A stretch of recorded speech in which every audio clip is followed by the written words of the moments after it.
Sarah Chun's hands moved with practiced precision as she pressed down on her husband's chest, counting compressions in her head while neighbors screamed around her. 1, 2, 3, 4. The man who had called her job women's work, just hours earlier, now depended entirely on those very skills to keep his heart beating. Blood trickled from where he'd hit the coffee table during his collapse, and his lips were already turning blue. "Come on, David," she whispered between compressions. "Don't you dare leave me like this. Before we jump back in, tell us where you're tuning in from, and if this story touches you, make sure you're subscribed, because tomorrow I've saved something extra special for you." The morning had started like any other Tuesday in the Chen household on Oak Street.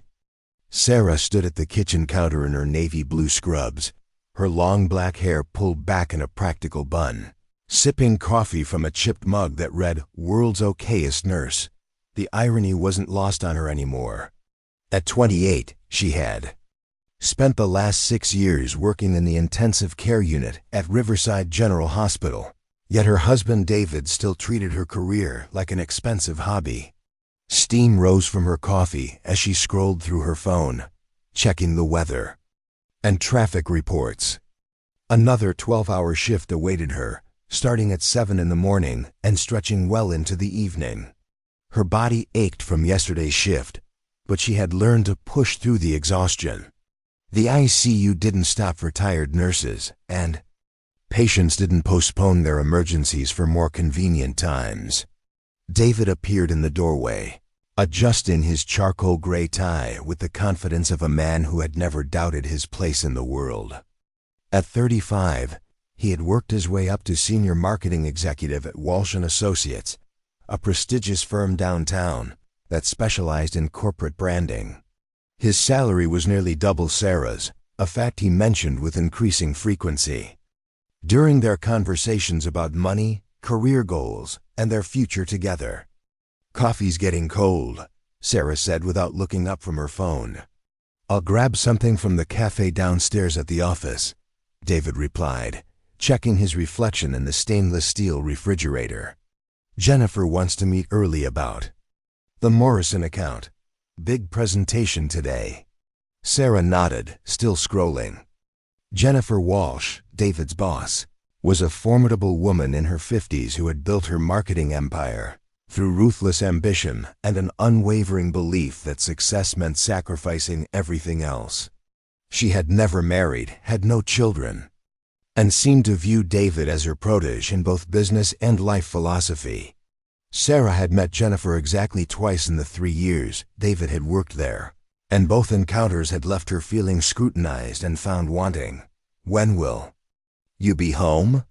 Sarah asked, finally setting down her phone and facing her husband. David was straightening papers in his leather briefcase, not quite meeting her eyes. "Late, probably. Jennifer's hosting a dinner party for the Morrison clients. All the senior staff will be there." "Another dinner party," Sarah said quietly. It wasn't a question. "It's networking, Sarah.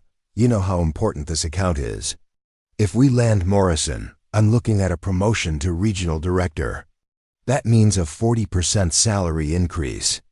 Sarah took another sip of her coffee, tasting the bitterness more acutely than usual. "What time should I expect you?" "Probably around 10.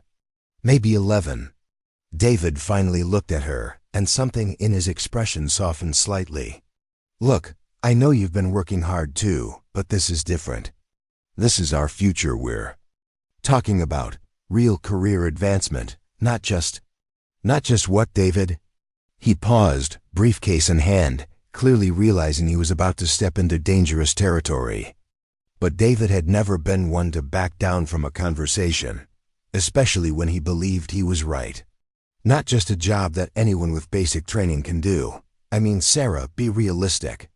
You're essentially a very expensive babysitter for sick people. It's noble work, I'll give you that, but it's not exactly rocket science." The words hung in the air between them like smoke from a fire neither of them wanted to acknowledge was burning. Sarah felt her jaw tighten, but she had learned to choose her battles carefully. Fighting with David before a big presentation would only give him another reason to blame her for his stress levels. "Have a good day at work," she said finally, rinsing her mug in the sink with deliberate calm. David seemed to realize his mistake, but instead of apologizing, he doubled down. "I'm just saying that when I make regional director, you could consider stepping back a little. Maybe work part-time or find something less demanding. We could start thinking about kids, a real future." "I have a real future, David. It just happens to involve saving lives instead of selling products." "Come on, you know what I mean. You're smart, Sarah. You could do anything. You don't have to limit yourself to women's work." The phrase hit Sarah like cold water. Women's work. As if caring for critically ill patients, managing complex medical equipment, making split-second decisions that meant the difference between life and death, and comforting families through their darkest hours was somehow less valuable because it was traditionally performed by women. As if the 6 years of education, countless hours of training, and ongoing certifications she maintained were equivalent to playing house. "I need to go," Sarah said, grabbing her purse and car keys from the counter. "Patients don't wait for convenient scheduling. Sarah, don't be like this. You know I support what you do." She turned to face him one more time before leaving. "No, David, you tolerate what I do. There's a difference." The drive to Riverside General took exactly 18 minutes in morning traffic, and Sarah used every one of them to push down the frustration that threatened to consume her thoughts. She had married David 4 years ago because she believed they shared the same values, the same vision for their life together. But somewhere along the way, his ambition had calcified into arrogance, and his love had become conditional on her willingness to shrink herself to fit his expanding ego. The hospital parking garage smelled like exhaust and disinfectant, a combination that had become as familiar to Sarah as her own perfume. She badged into the building through the employee entrance, nodding to Miguel, the security guard who had worked the morning shift for longer than anyone could remember. The hallways buzzed with the controlled chaos of a Level 1 trauma center preparing for another day of emergencies. The ICU occupied the entire 4th floor of Riverside General, and stepping off the elevator felt like entering a different world. The lighting was softer here, the sounds more muted, but the intensity was palpable.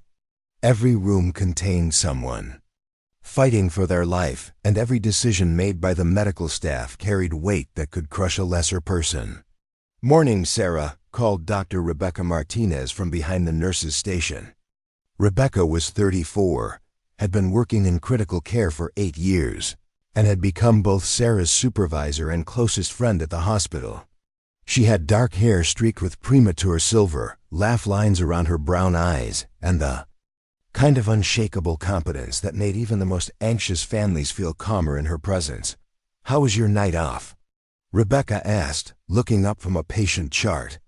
"Enlightening," Sarah replied, setting her purse in her locker. "David informed me that nursing is women's work and not exactly rocket science." Rebecca's pen stopped moving across the page. She looked up at Sarah with the expression of someone who had heard this story too many times from too many brilliant women. "Please tell me you reminded him that rocket science is actually much easier than what we do. Rockets don't have feelings, don't require compassion, and don't have families who need emotional support during crisis." I took the high road and left for work. "The high road is overrated," Rebecca said, returning to her chart. "Sometimes the low road involves explaining to someone exactly how many ways they can improve their attitude." Sarah laughed despite herself, pulling on her stethoscope and checking her watch. "What's the assignment today?" "Room 407 through 412. Mrs. Patterson in 407 is post-surgical. Day 3 after cardiac bypass. She's stable but anxious about going home. Mr. Rodriguez in 408 came in yesterday with respiratory failure, responding well to treatment. Room 409 is our frequent flyer, Mrs. Kim. Diabetic ketoacidosis again, because her insurance doesn't cover enough test strips for proper monitoring. And 410 through 412 are overflow from the ARA, waiting for beds upstairs. Sarah nodded already, mentally organizing her day around medication schedules, family meetings, and the 100 small tasks that kept critically ill patients alive and comfortable. This was her world, where every decision mattered and every skill she had acquired could mean the difference between a family celebrating or mourning. The first half of her shift passed in the familiar rhythm of hospital life. Mrs. Patterson needed reassurance about her recovery timeline and help understanding her discharge instructions. Mr. Rodriguez's daughter drove in from 2 hours away and needed someone to explain his treatment plan in terms that didn't require a medical degree. Mrs. Kim cried when Sarah sat with her to discuss diabetes management on a limited budget, and together they worked out a testing schedule that balanced her medical needs with her financial reality. By noon, Sarah felt the satisfaction that came from making a real difference in people's lives. Each patient interaction reinforced her belief that her work was not just meaningful but essential. These weren't just medical procedures she was performing. They were acts of healing that required technical expertise, emotional intelligence, and the kind of preparing and narrating this story took us a lot of time, so if you are enjoying it, subscribe to our channel. It means a lot to us. Now back to the story. Quick thinking that David seemed to believe anyone could learn in a weekend seminar. During her lunch break, Sarah sat in the hospital cafeteria with Rebecca, picking at a salad while they discussed the afternoon patient load. The cafeteria was filled with the usual mix of medical staff, visitors, and patients' families, all navigating their own versions of crisis and hope. "Jennifer Walsh called the unit this morning," Rebecca said casually, stabbing a piece of lettuce with her fork. Sarah looked up, surprised. "David's boss? Why would she call here?" "She wanted to verify your employment for some kind of background check, something about David being considered for a promotion that requires security clearance." "He didn't mention anything about security clearance," Rebecca shrugged. "Maybe it's routine for that level of position." But she asked some strange questions. How many hours you work, whether you've ever made any significant medical errors, your patient satisfaction scores. Almost like she was looking for reasons to disqualify you as a spouse. Sarah felt a chill that had nothing to do with the hospitals. Aggressive air conditioning. What did you tell her? "The truth. That you're one of the best nurses I've ever worked with, that your patient outcomes are consistently excellent, and that any hospital in the country would be lucky to have you." Rebecca paused, studying Sarah's expression. But it felt weird, like she had an agenda. "Jennifer doesn't think much of my career choice. She's made that clear the few times I've met her." "Well, her opinion doesn't matter. Your work speaks for itself." Sarah wanted to believe that, but David's morning comments echoed in her mind, alongside the news of Jennifer's phone call. It felt like a coordinated effort to diminish her professional identity, to reduce her to an obstacle in David's career advancement, rather than an accomplished person in her own right. The afternoon brought new challenges. A car accident victim arrived in critical condition, requiring Sarah to assist with emergency procedures that would have made David faint just watching. A grandmother suffered complications from routine surgery and needed careful monitoring and frequent medication adjustments.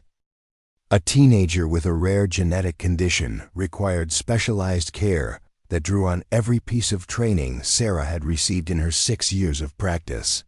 Each situation demanded not just technical competence, but emotional strength, critical thinking, and the ability to remain calm under pressure that few other professions required. Sarah found herself thinking about David's dismissive comments as she calculated drug dosages, monitored vital signs, and comforted frightened families. Women's work, he had called it, as if gender somehow diminished the complexity and importance of what she did every day. By 6 o'clock, Sarah's shift was supposed to end, but Mrs. Patterson's condition had taken a concerning turn.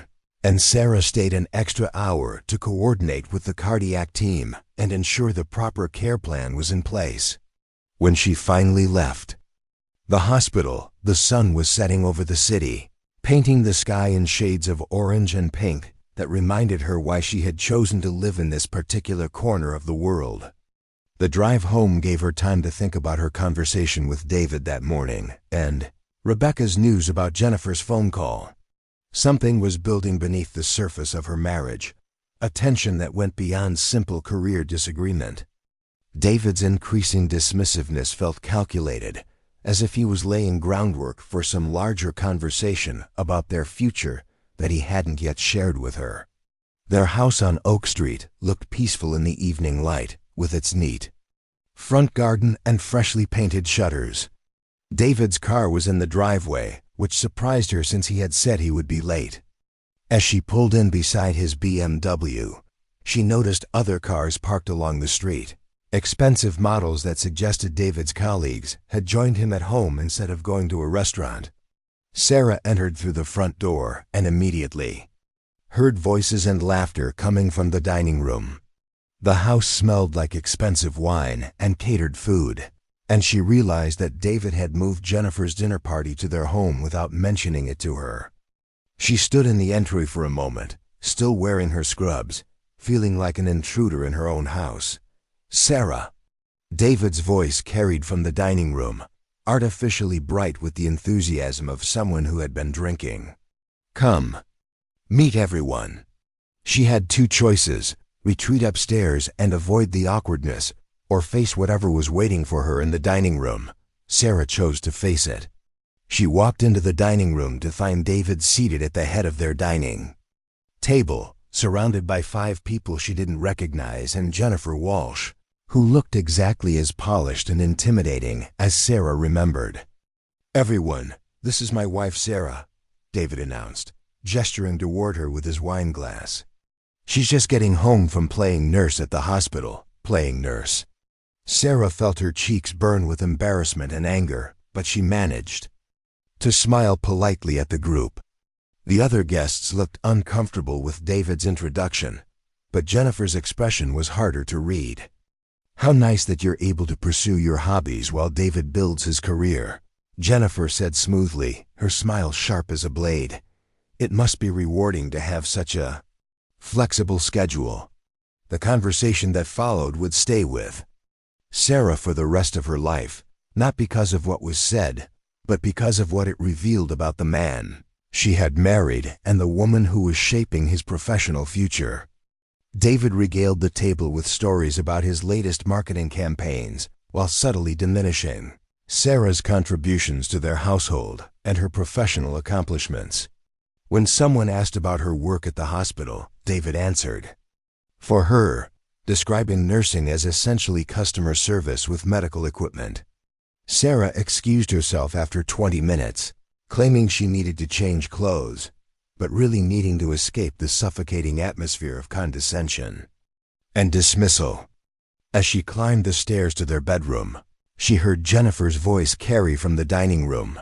"It's important for ambitious men to have supportive wives who understand their priorities."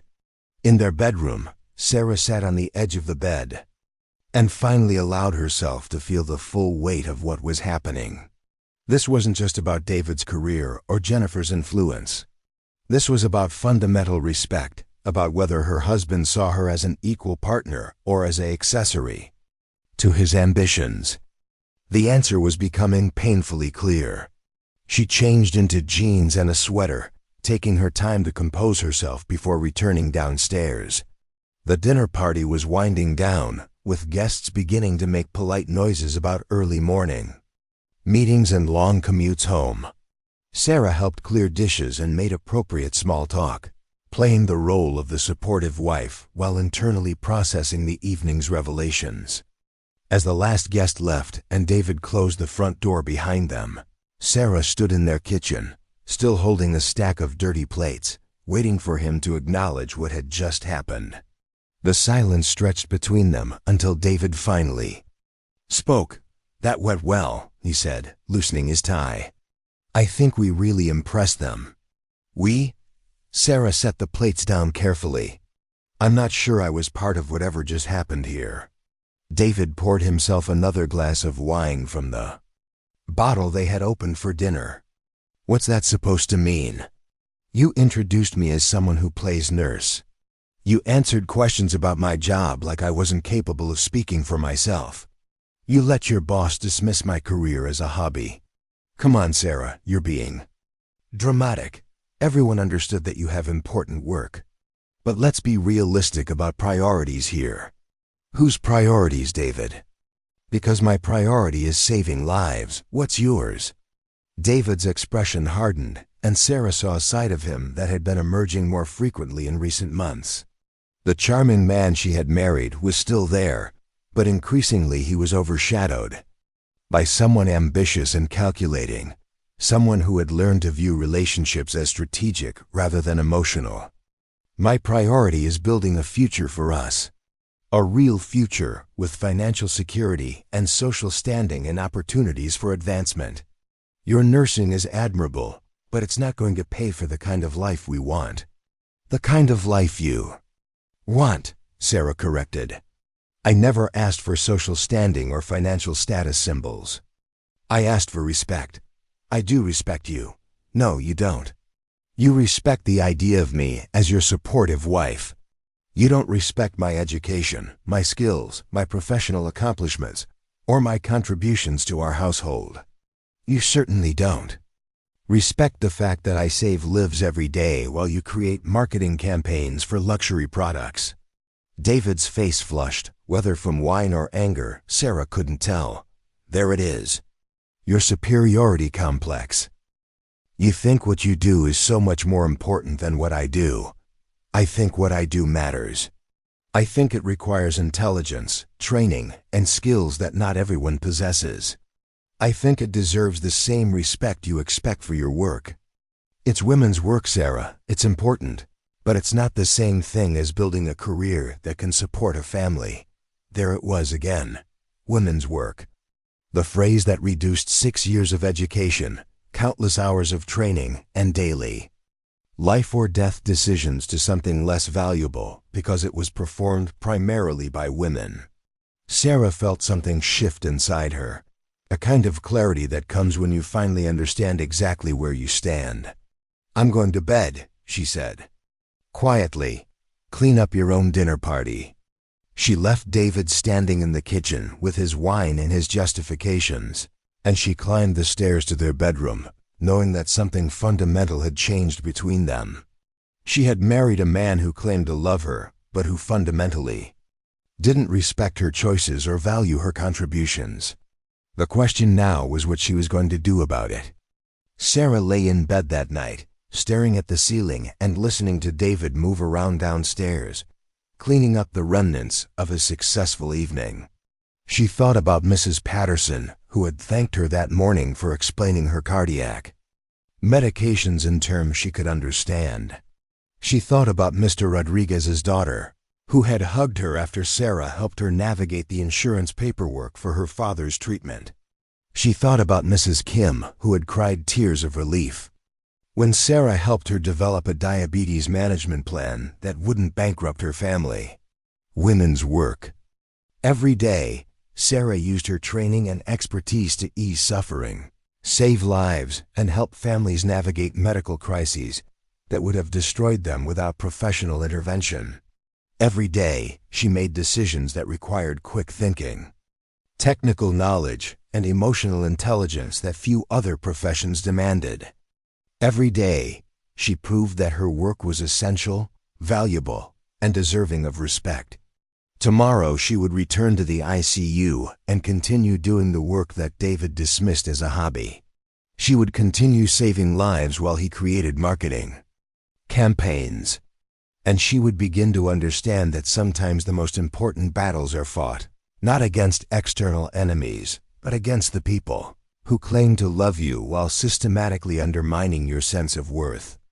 As she finally drifted off to sleep, Sarah had no way of knowing that within 24 hours, David's dismissive attitude toward her women's work would be tested in the most dramatic way possible, or that the skills he had mocked would be the only thing standing between him and death.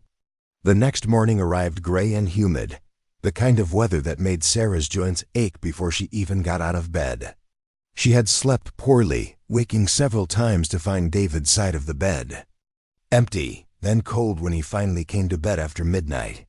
When her alarm buzzed at 5:30, she felt the familiar weight of exhaustion that had become her constant companion over the past few months. David was already in the shower when she padded downstairs to make coffee. The kitchen still smelled faintly of last night's catered dinner, and she noticed he had left the wine glasses and serving platters soaking in the sink rather than properly cleaning them. Sarah sighed and began loading the dishwasher, a task that felt symbolic of their entire relationship lately. She cleaned up his messes while he moved forward with his plans, rarely acknowledging the work that made his life possible. By the time David appeared in the kitchen, freshly shaved and wearing his charcoal suit, Sarah was already dressed in clean scrubs and reviewing her patient assignments on her phone. The silence between them felt heavy, loaded with everything they hadn't said the night before. "Coffee's fresh," Sarah said without looking up from her screen. "Thanks." David poured himself a travel mug and added cream with precise movements. "I'll be late again tonight.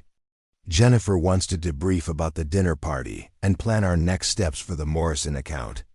Sarah finally looked at him, noting the way he avoided her eyes while delivering this information. "How late? Not sure. Could be 9, could be midnight. Depends on how the strategy session goes." "Strategy session," Sarah repeated flatly. "Is that what we're calling it now?" David's jaw tightened. "What's that supposed to mean?" "Nothing.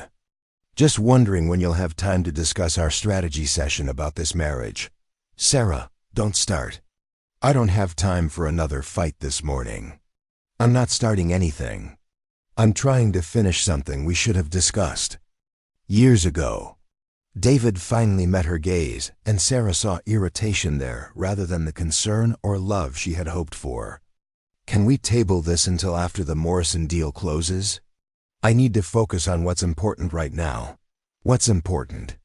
The words hit Sarah like cold water, clarifying exactly where she ranked in David's priorities. She nodded slowly, understanding, flooding through her with perfect clarity. "Of course," she said quietly. "Focus on what's important." David seemed to realize his mistake, but instead of apologizing, he grabbed his briefcase and headed for the door. "We'll talk this weekend, when I have more bandwidth." After he left, Sarah sat alone in their kitchen, drinking coffee from her chipped mug and staring at the dishwasher she had loaded with his mess. The house felt too quiet, too empty, like a museum of a marriage that had stopped functioning months ago. She thought about calling in sick, just staying home and trying to process what was happening to her life. But she knew her patients needed her. Mrs. Patterson was being discharged today and would need support navigating her post-surgical care. Mr. Rodriguez was starting physical therapy, and his family would have questions about his recovery timeline. The drive to Riverside General took 23 minutes in morning traffic, giving Sarah time to shift her focus from her crumbling marriage to the work that still gave her purpose.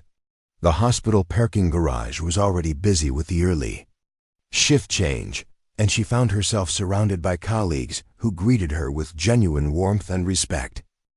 The contrast with her home life was stark and painful. Dr. Rebecca Martinez was waiting at the nurse's station with 2 cups of coffee and a concerned expression. "You look like you didn't sleep." David hosted Jennifer's dinner party at our house last night, without mentioning it to me beforehand. Rebecca handed her one of the coffee cups and studied her face. "How bad was it?" "He introduced me as someone who plays nurse. Jennifer called my career a hobby." Everyone laughed when David described nursing as customer service with medical equipment. "Jesus, Sarah, what did you say?" "Nothing." I smiled and played the supportive wife role until I could escape. Sarah took a sip of coffee, grateful for Rebecca's friendship and professional solidarity. "Then I told him I wanted respect, and he told me I have a superiority complex." Rebecca shook her head, her expression shifting from concern to anger. You know what's really rich about men like David? They dismiss what we do as women's work, but the minute they need medical care, they want the most experienced, most competent nurse available. They want us to be brilliant and invisible at the same time. He keeps saying nursing isn't rocket science, like that somehow makes it less valuable. Rocket science is predictable. Rockets follow the laws of physics every time. Our patients are human beings with unique medical histories, complex emotional needs, and families in crisis. We have to be scientists, therapists, teachers, advocates, and sometimes miracle workers, all while maintaining perfect documentation and adhering to constantly changing protocols. If David thinks that's simple, he's welcome to try it. Sarah felt some of the tension in her shoulders release as Rebecca validated what she already knew but had begun to doubt. Her work was complex, valuable, and essential.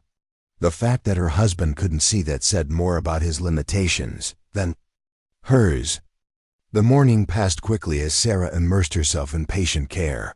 Mrs. Patterson was indeed being discharged, and Sarah spent an hour with her and her daughter, reviewing medication schedules, wound care instructions, and warning signs that would require immediate medical attention.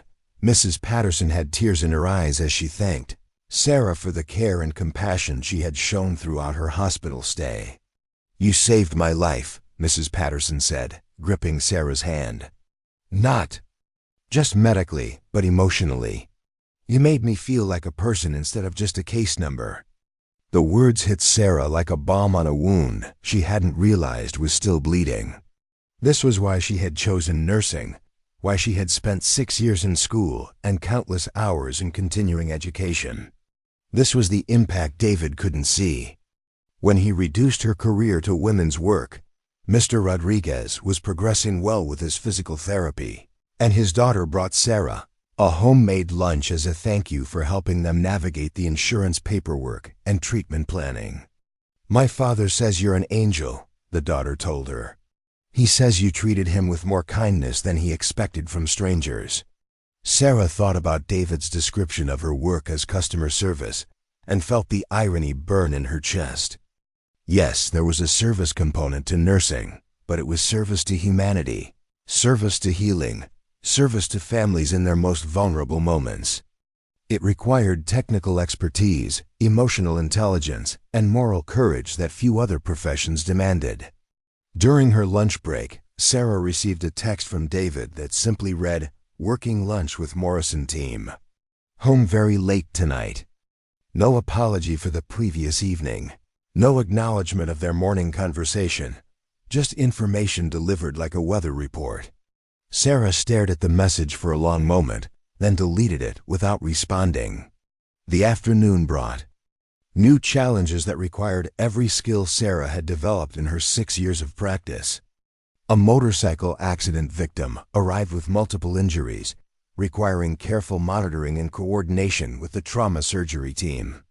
An elderly woman suffered complications from diabetes, needing frequent blood sugar checks and insulin adjustments that had to be calculated precisely to avoid dangerous fluctuations.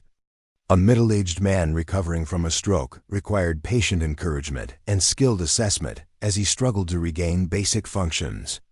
Each situation demanded not just technical competence, but the ability to think critically under pressure, to anticipate problems before they became crises, and to communicate complex medical information to frightened families in terms they could understand.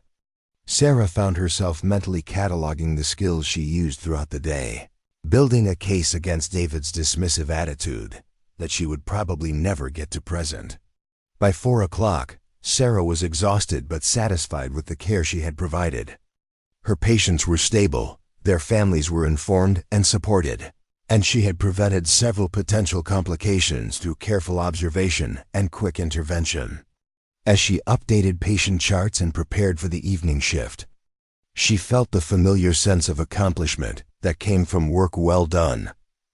Dr. Martinez appeared at her desk as she was finishing her documentation. How are you holding up? Better.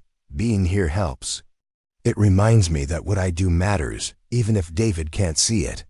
What I don't understand is how he can be married to you and not see how brilliant you are at this job. I've watched you make split-second decisions that saved lives. I've seen you comfort families through impossible situations. I've watched you teach new nurses skills that took me years to develop. How does he miss all of that? Sarah considered the question as she gathered her belongings. I think he sees what he wants to see. He wants a wife who makes his life easier, not a partner who has her own demanding career. My nursing is inconvenient for his vision of our future. Then maybe his vision needs adjusting. Sarah drove home through early evening traffic, thinking about Rebecca's words and her own growing clarity about her marriage. The house was dark when she arrived, David's car absent from the driveway. She let herself in through the front door and stood in the entryway, listening to the silence that had become the soundtrack of her home life. In the kitchen she found a note propped against the coffee maker. Gone to Jennifer's for strategy meeting. Don't wait up. D. The casual dismissal in those few words stung more than she had expected. No estimate of when he might return, no invitation to join them, no acknowledgement that she might have feelings about being excluded from his increasingly separate life. Sarah made herself a simple dinner and ate it while reviewing medical journals, staying current with developments in critical care that could benefit her patients. This was another aspect of her profession that David didn't understand or appreciate. Nursing required continuous learning, constant adaptation to new protocols and technologies, and ongoing education that she pursued on her own time and at her own expense. As she read about new techniques for managing cardiac patients, Sarah thought about Mrs. Patterson's gratitude and Mr. Rodriguez's daughter's homemade lunch. These people saw the value of her work immediately and personally. They understood that her skills and compassion had made a real difference in their lives. Why couldn't her own husband see what strangers recognized so clearly? At 9 o'clock, Sarah tried calling David's cell phone to check when he might be home, but the call went straight to voicemail. She left a brief message asking him to let her know his timeline, then settled in the living room with a book, determined not to go to bed angry and alone again. By 10:30, she was struggling to keep her eyes open. Her 12-hour shift had drained her physically and emotionally, and the stress of her deteriorating marriage was taking a toll she could no longer ignore. She was just considering giving up and going to bed when she heard David's car in the driveway. He entered through the front door with the careful movements of someone who had been drinking but was trying to appear sober. His tie was loosened, his hair slightly mussed, and he seemed surprised to find Sarah waiting in the living room. "You're still up," he said, hanging his jacket on the back of a dining room chair. "I was worried. You didn't answer your phone." "Phone died. Long meeting." David moved to the kitchen and poured himself a glass of water, still avoiding direct eye contact. "How did it go?" "Good. Really good. Jennifer thinks we're in a strong position for the Morrison deal." David finally looked at her, and Sarah saw something in his expression that she couldn't quite identify. Guilt, maybe, or defensiveness. "She also thinks it might be time for us to consider some changes." "What kind of changes?" David leaned against the kitchen counter, still holding his water glass. "Well, if I get the promotion to regional director, there would be more travel involved, more client entertainment, more networking events. Jennifer thinks it would be helpful if I had more flexibility." Sarah felt a chill that had nothing to do with the air conditioning. Flexibility from what? From having to coordinate schedules with your nursing shifts. From having to explain why my wife can't attend important social functions because she's working nights or weekends. The words hung in the air between them like an accusation. Sarah felt her heart rate increase as she realized where this conversation was heading. "You want me to quit my job. I want us to have options. I want to be able to say yes when Jennifer invites us to important industry events. I want to be able to travel for business without worrying about your work schedule. My work schedule involves saving lives, David. It's not optional. Everything is optional if the price is right. With the regional director salary, you wouldn't need to work. We could start a family, buy a bigger house, live the kind of life we've always talked about. The kind of life you've always talked about, Sarah corrected. I never asked for a bigger house or a different life. I asked for respect. David set down his water glass with more force than necessary. This is respect, Sarah. I'm offering you the chance to step back from a demanding job and focus on our family. Most women would be grateful for that opportunity. Most women? Or most wives of ambitious men who see their partners as accessories rather than equals. That's not fair, isn't it? Sarah stood up from the couch, her voice rising despite her efforts to stay calm. You just told me that Jennifer thinks your career would be easier if you didn't have to coordinate with my work schedule. You're asking me to abandon a profession I love and a career I've worked 6 years to build so that you can attend more networking events. How is that respect? David's face flushed, and Sarah recognized the expression that had become increasingly common during their arguments. He was preparing to say something cruel, something designed to hurt her into submission rather than address her actual concerns. You know what, Sarah? Maybe Jennifer is right about more than just my career. Maybe she's right that successful men need supportive partners who understand priorities. Maybe she's right that some relationships are holding people back instead of helping them move forward. The words hit Sarah like a physical blow. In that moment, she understood that this wasn't really about her job or his career, or even Jennifer's influence. This was about David's fundamental view of their marriage and her role in it. He saw her as an obstacle to overcome rather than a partner to support. Is that what Jennifer told you? That I'm holding you back? David had the grace to look uncomfortable, but he didn't deny it. She's helped me see some things more clearly. About what I want from life, about what kind of partnership would help me achieve my goals. And what about my goals, David? What about what I want from life?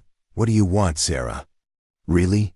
Because from where I'm standing, it looks like you want to work yourself to death, taking care of other people, while our marriage falls apart. The accusation was so unfair, so completely divorced from reality, that Sarah felt something break inside her. She had been trying to save their marriage while David systematically undermined her self-worth and professional identity. She had been seeking compromise while he demanded surrender.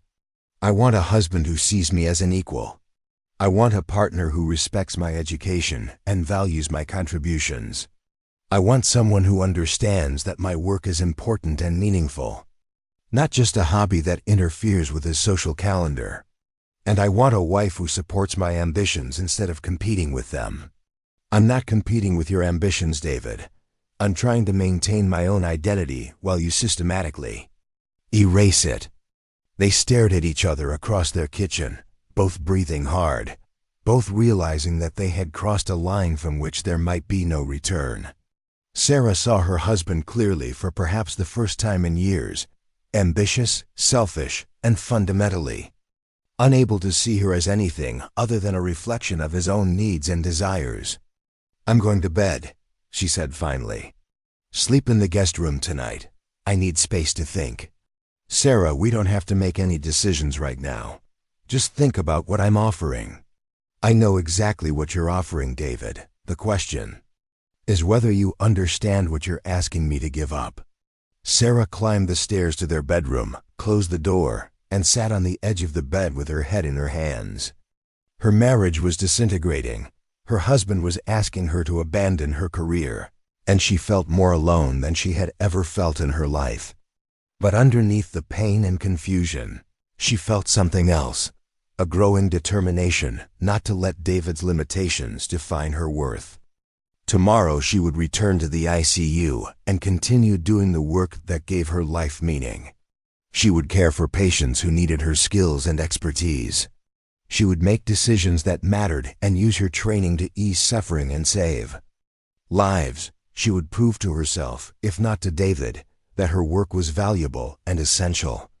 As she prepared for bed, Sarah had no way of knowing that within 24 hours, David's dismissive attitude toward her profession would be tested in the most dramatic way possible, or that the skills he had mocked would become the only thing standing between him and death.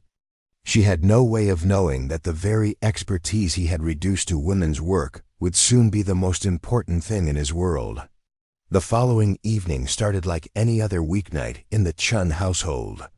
Sarah arrived home from her shift at Riverside General to find David already there, sitting at the kitchen table with his laptop open and his phone pressed to his ear. He was deep in conversation with someone about quarterly projections and market positioning, gesturing with his free hand as if the person on the other end could see him. Sarah set her purse on the counter and began pulling ingredients from the refrigerator for a simple dinner. After 12 hours in the ICU, she was too tired for anything elaborate, but she had learned that David expected meals to appear regardless of how demanding her day had been. It was another small inequality in their relationship that had begun to chafe more severely as their other problems mounted. "No, no, no," David was saying into the phone, his voice rising with frustration. "The Morrison people specifically requested those demographics. We can't just substitute different data because it's more convenient." Sarah glanced at him as she chopped vegetables, noting the tension in his shoulders and the way his jaw clenched when he was stressed. Despite everything that had happened between them, she still felt a flicker of concern for his well-being. Old habits of caring were hard to break, even when the person you cared about consistently dismissed your efforts. David ended his call with a sharp "just fix it" and slammed his phone down on the table. Sarah looked up from her cutting board, waiting to see if he would share what was troubling him or simply expect her to manage his stress without explanation. "Morrison account?" she asked, trying to keep her voice neutral. "The analytics team screwed up the demographic data for tomorrow's presentation. Jennifer is furious, and I'm the one who has to clean up their mess." David rubbed his temples with the heels of his hands. "This deal could make or break my promotion, and now I have to spend all night rebuilding charts and graphs." Sarah felt a familiar tug of sympathy despite her anger about their recent conversations. "Can I help with anything? I could order takeout so you don't have to worry about dinner." David looked up at her with surprise, as if he had forgotten she was capable of supportive gestures. "That would actually be helpful. Chinese from that place on 5th Street. Sure." Sarah set down her knife and reached for her phone. "The usual order?" "Yeah, thanks. And Sarah?" David's voice softened slightly. "I know things have been tense between us lately. After this Morrison deal closes, we should take a vacation, get away somewhere, and figure things out." Sarah nodded, though she wasn't sure a vacation would solve the fundamental problems in their marriage. "That sounds nice." As she placed the takeout order, Sarah wondered if David's stress was making him more receptive to reconciliation, or if he was simply being strategic about keeping her cooperative until his promotion was secured. Either way, she decided to accept the olive branch for what it was, a brief pause in the hostilities that had been escalating for weeks. The Chinese food arrived 40 minutes later, and they ate together at the kitchen table while David worked on his laptop between bites of lo mein. Sarah told him about her day at the hospital, describing Mrs. Patterson's successful discharge and Mr. Rodriguez's progress with physical therapy.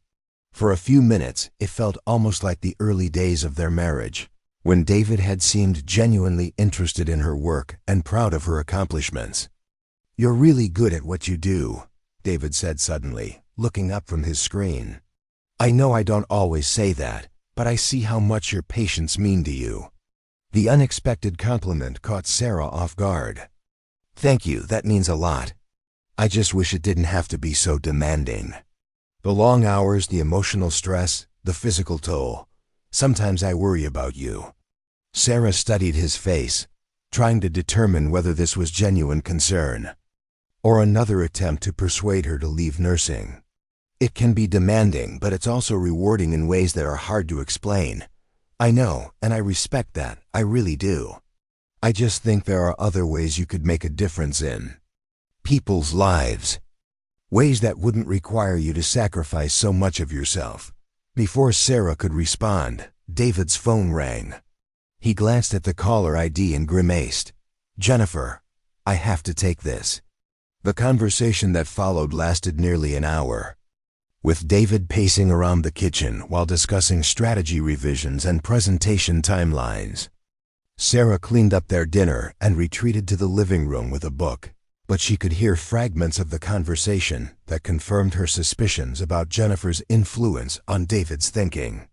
"She wants me to come in early tomorrow to review the revised materials," David said when he finally ended the call, "and stay late to prepare for the presentation on Thursday." "What time is the presentation?" 2 o'clock. "Jennifer wants the whole team there for support." David hesitated, then added, "She suggested you might want to attend as well. Show Morrison that I have a stable family life." Sarah felt the familiar sting of being reduced to a prop in David's professional theater. "I'm working tomorrow. My shift doesn't end until 7. Could you switch with someone?" "This is really important, Sarah. Patient care is also really important." "David, I can't just abandon my responsibilities because Jennifer wants me to play the supportive wife for potential clients." David's expression hardened, and Sarah saw the brief moment of connection they had shared during dinner evaporate. "It's one shift, Sarah. One afternoon that could determine our entire future. Our future or your future." Before David could answer, he clutched at his chest with a sharp intake of breath. His face went pale, and he reached out to steady himself against the kitchen counter. Sarah was on her feet immediately, her nursing instincts overriding everything else. "What's wrong?" she asked, moving toward him quickly. "I don't know. Chest pain, really sharp." David's voice was strained, and Sarah could see sweat beading on his forehead, despite the comfortable temperature in the house. Sarah's training kicked in automatically. She guided David to a chair and began assessing his symptoms with the same systematic approach she used in the ICU.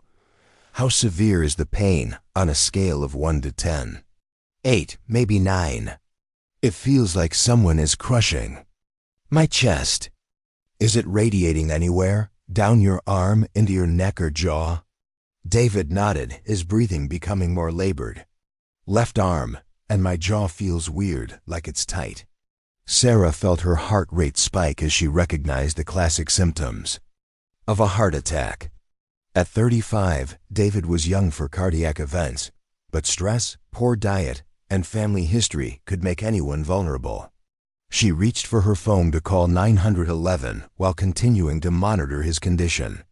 "I'm calling an ambulance," she said, dialing with steady fingers despite the adrenaline flooding her system. "No, wait, it might just be stress. The Morrison presentation, the long hours.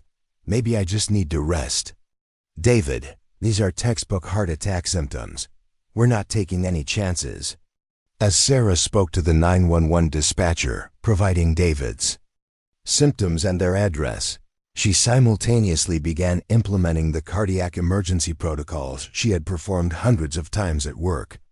She helped David into a position that would ease his breathing, loosened his tie and collar, and retrieved the bottle of aspirin from their medicine cabinet.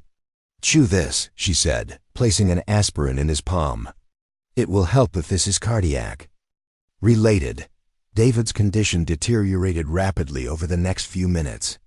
His skin became clammy and gray, his breathing grew more labored, and the pain in his chest intensified.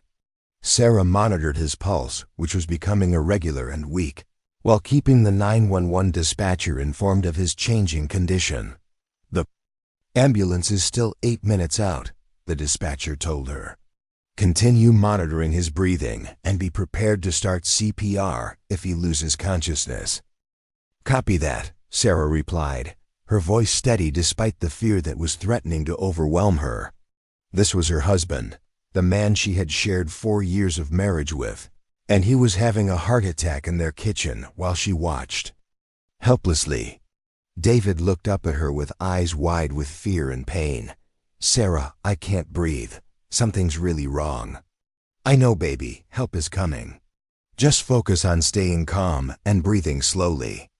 "I'm scared," David whispered, and Sarah saw tears in his eyes. "I'm right here. I'm not going anywhere. You're going to be okay." David's eyes rolled back and his body went limp in the chair. Sarah immediately checked for a pulse and found none. Without hesitation, she pulled him from the chair onto the kitchen floor and began CPR, positioning her hands on his chest and starting compressions with the rhythm she had practiced thousands of times. 1, 2, 3, 4, she counted aloud, pressing down with enough force to circulate blood through his unresponsive body. After 30 compressions, she tilted his head back, lifted his chin, and gave him 2 rescue breaths before returning to chest compressions. "Come on, David," she whispered between compression cycles. "Don't do this. Not now." The next few minutes felt like hours as Sarah performed CPR on her husband while waiting for the paramedics to arrive.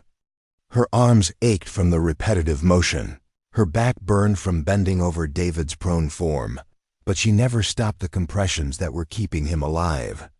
This was exactly the kind of emergency situation that her training had prepared her for, the kind of life-or-death moment that David had dismissed as women's work. When the paramedics finally burst through the front door, they found Sarah maintaining perfect CPR technique on a patient she loved more than anyone else in the world. She reported David's symptoms and timeline with professional precision while stepping back to let the emergency team take over, her hands shaking slightly now that the immediate responsibility had been transferred to others. "Good work," the lead paramedic told her as they prepared David for transport. "Your CPR kept him viable. Probably saved his life." As they loaded David into the ambulance, Sarah grabbed her purse and keys to follow them to the hospital. The irony wasn't lost on her that David's life had been saved by the very skills he had disparaged, by the training he had dismissed as simple women's work. The nurse he had wanted to convince to quit her job had just become the only reason he was still alive. The emergency room at Riverside General buzzed with controlled chaos as Sarah followed the paramedics through the automatic doors. The familiar smell of disinfectant and the sound of medical equipment filled her senses, but everything felt different when she was on the other side of the experience.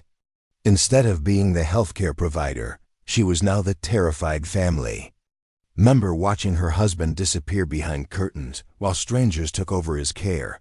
Dr. Rebecca Martinez appeared at Sarah's side within minutes of their arrival, having been alerted by the emergency department that one of their ICU nurses was coming in with a family member in cardiac arrest. Rebecca's presence was both comforting and surreal, as Sarah struggled to process that her colleague and friend was now part of the medical team treating David. "Sarah, I need you to tell me everything that happened," Rebecca said gently, guiding her to a quiet corner of the waiting area. "From the beginning, in your own time." Sarah took a shaky breath and recounted the evening's events with clinical precision despite her emotional state. She described David's stress about work, their dinner conversation, the sudden onset of chest pain, and the rapid progression to cardiac arrest. Rebecca listened intently, occasionally asking clarifying questions about timing and symptoms. "You did everything right," Rebecca assured her when Sarah finished her account. "Your CPR bought him precious time. Without it, he wouldn't have made it to the hospital. What happens now?" Sarah asked, her voice barely above a whisper. "Dr. Harrison is one of our best cardiologists. He's with David now, and they're preparing for emergency cardiac catheterization. They need to find the blockage and clear it as quickly as possible." Sarah nodded, her medical training helping her understand the urgency of David's situation even as her emotions threatened to overwhelm. Her. She knew the statistics for survival after cardiac arrest, knew how critical the next few hours would be in determining David's outcome. The knowledge was both helpful and terrifying. "Is there anyone I should call?" Rebecca asked. "Family members who should be here. His parents live in Phoenix. His sister is in Seattle." Sarah fumbled for her phone with trembling hands. "I should call them, but I don't know what to say. We've been having problems, and now this. Just tell them what happened.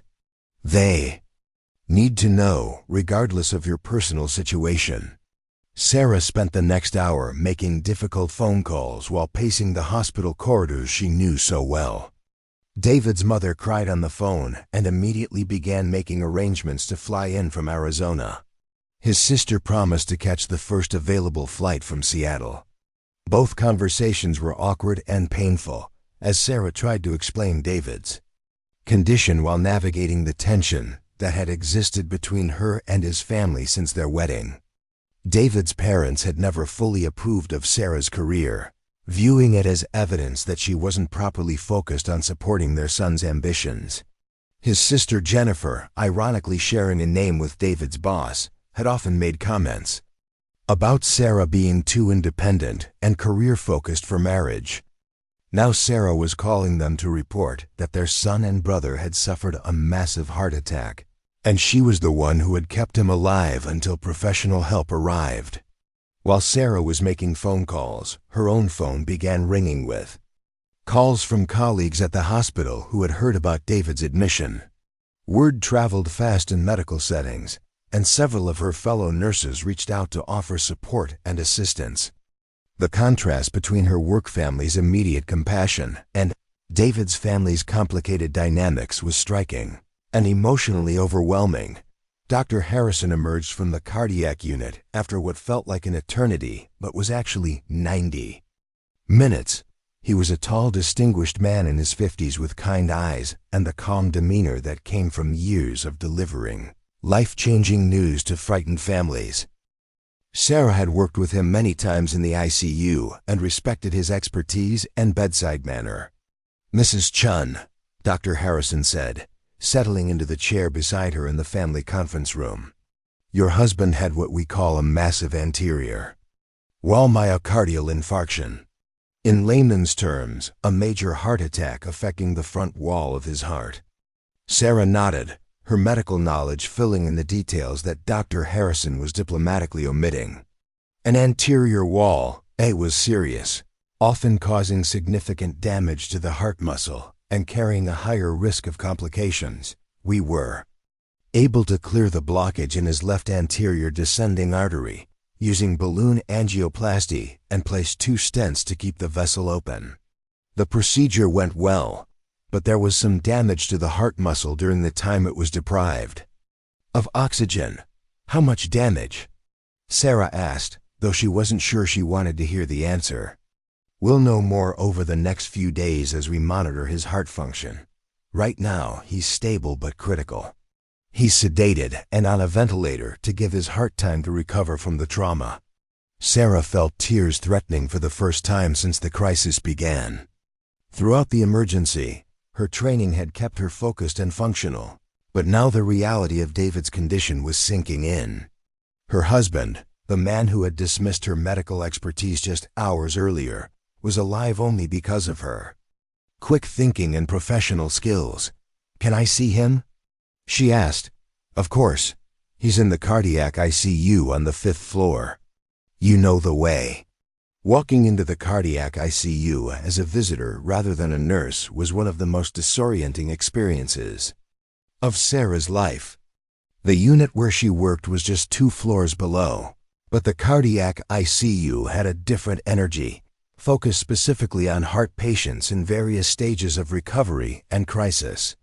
The sounds were familiar, the beeping monitors and whispered conversations between medical staff, but her role here was completely different. David lay in bed 3, surrounded by the machinery that was keeping him alive. A ventilator breathed for him with rhythmic precision, and multiple 4 lines delivered medications that were supporting his cardiovascular system. His face was pale and peaceful in unconsciousness, showing none of the stress and ambition that had defined him in recent months. Sarah pulled a chair close to his bed and took his hand, careful not to disturb the IV line taped to his wrist. His fingers were cold and unresponsive, but she could feel his pulse beating steadily under her. Touch.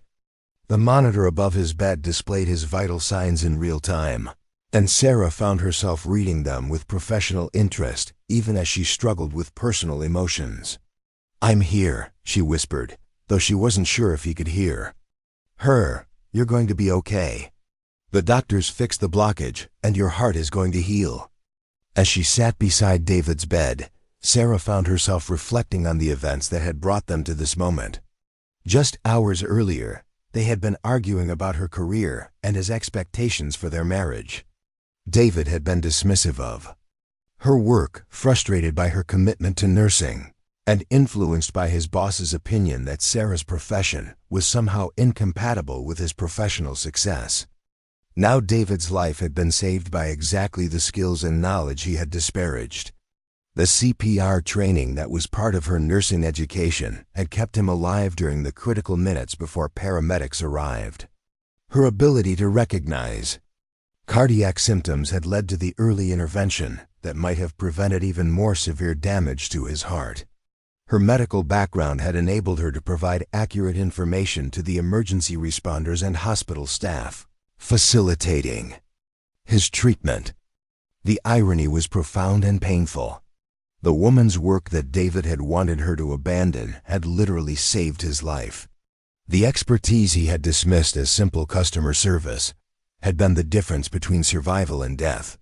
The profession he had wanted her to leave for his convenience had proven to be the most important factor in his continued existence. Sarah spent the night in the cardiac ICU, dozing fitfully in the uncomfortable chair beside David's bed. Nurses checked on him regularly, adjusting medications and monitoring his progress, and several of them recognized Sarah from her work in the regular ICU. They offered her coffee, blankets, and quiet words of encouragement. Understanding the unique difficulty of being a healthcare provider watching a loved one receive care, Dr. Rebecca Martinez stopped by during her night shift, bringing Sarah a sandwich and sitting with her for a few minutes of companionship. "How are you holding up?" she asked, studying Sarah's exhausted face. "I keep thinking about our conversation last night," Sarah admitted.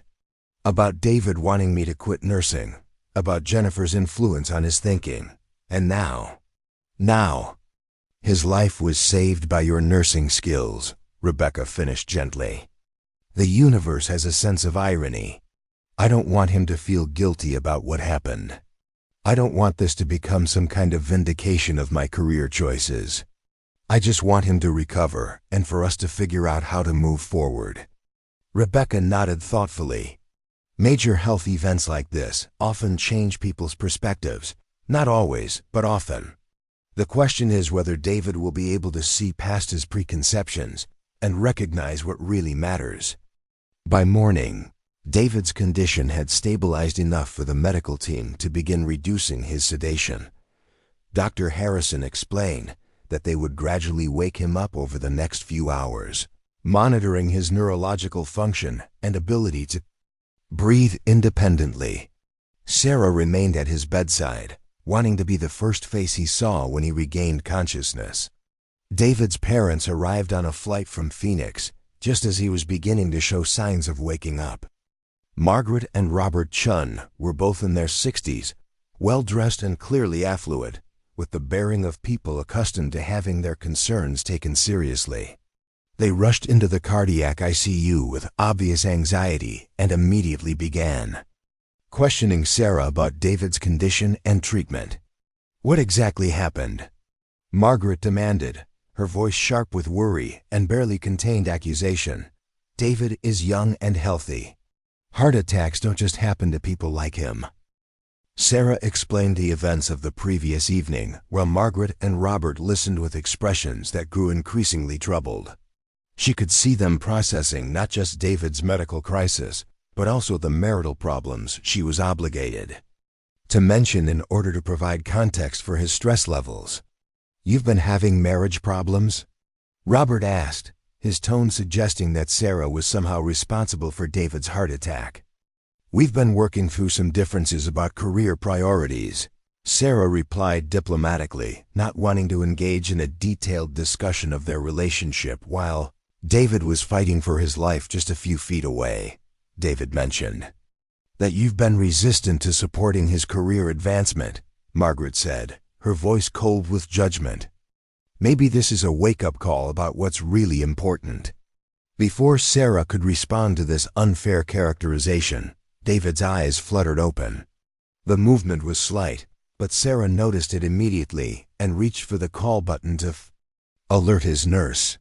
Within minutes, the medical team was at his bedside, assessing his consciousness level and preparing to remove the ventilator. The process of waking up from cardiac surgery and sedation was gradual and disorienting. David's eyes moved around the room without focus at first, and he seemed confused by the tube in his throat and the various machines surrounding him. Sarah stayed close but let the medical team take the lead in his initial assessment. When David's breathing tube was finally removed and he could speak, his first word was Sarah. His voice was hoarse and weak, but his eyes found hers immediately and held them with an intensity that made her heart race. "I'm here," she said softly, moving closer to his bed. "You're in the hospital. You had a heart attack, but you're going to be okay." David tried to sit up but was restrained by the various tubes and wires attached to his body. "What happened?" "I remember chest pain, and then you went into cardiac arrest in our kitchen. I performed CPR until the paramedics arrived, and they brought you here for emergency surgery. Dr. Harrison placed 2 stents in your heart, and the blockage has been cleared." David stared at her for a long moment, processing this information. Sarah could see him working through the implications of what she had told him, understanding slowly that she had literally saved his life using the medical skills he had dismissed. "Just hours before his heart attack, you did CPR on me?" he asked, his voice filled with wonder and something that might have been gratitude. "For about 8 minutes, until the paramedics took over, *. Your heart had stopped, but the compressions kept blood flowing to your brain and vital organs." David's parents approached his bed, and Sarah stepped back to give them space to greet their son. Margaret was crying as she kissed David's forehead, and Robert gripped his hand with obvious relief. The family reunion was emotional and private, and Sarah felt like an outsider despite being the person who had kept David alive. "The nurse who saved your life," Margaret said to David, glancing at Sarah with an expression that was difficult to interpret. "We're grateful, of course, but we need to talk about what led to the situation." David looked confused by his mother's comment, still disoriented from the medication and trauma. Sarah realized that his parents were already constructing a narrative in which his heart attack was somehow related to marital stress caused by her career demands, rather than acknowledging that her medical training had been crucial to his survival. Dr. Harrison returned to discuss David's recovery timeline and the lifestyle changes that would be necessary going forward. David would need several days in the cardiac ICU, followed by a gradual rehabilitation process that would include dietary modifications, exercise restrictions, and ongoing cardiac medications. The heart attack had been serious enough to require significant changes to his daily routine and long-term health management. "Will I be able to return to work?" David asked, his voice still weak but clearly concerned about his professional obligations. "Eventually, yes, but not for several weeks.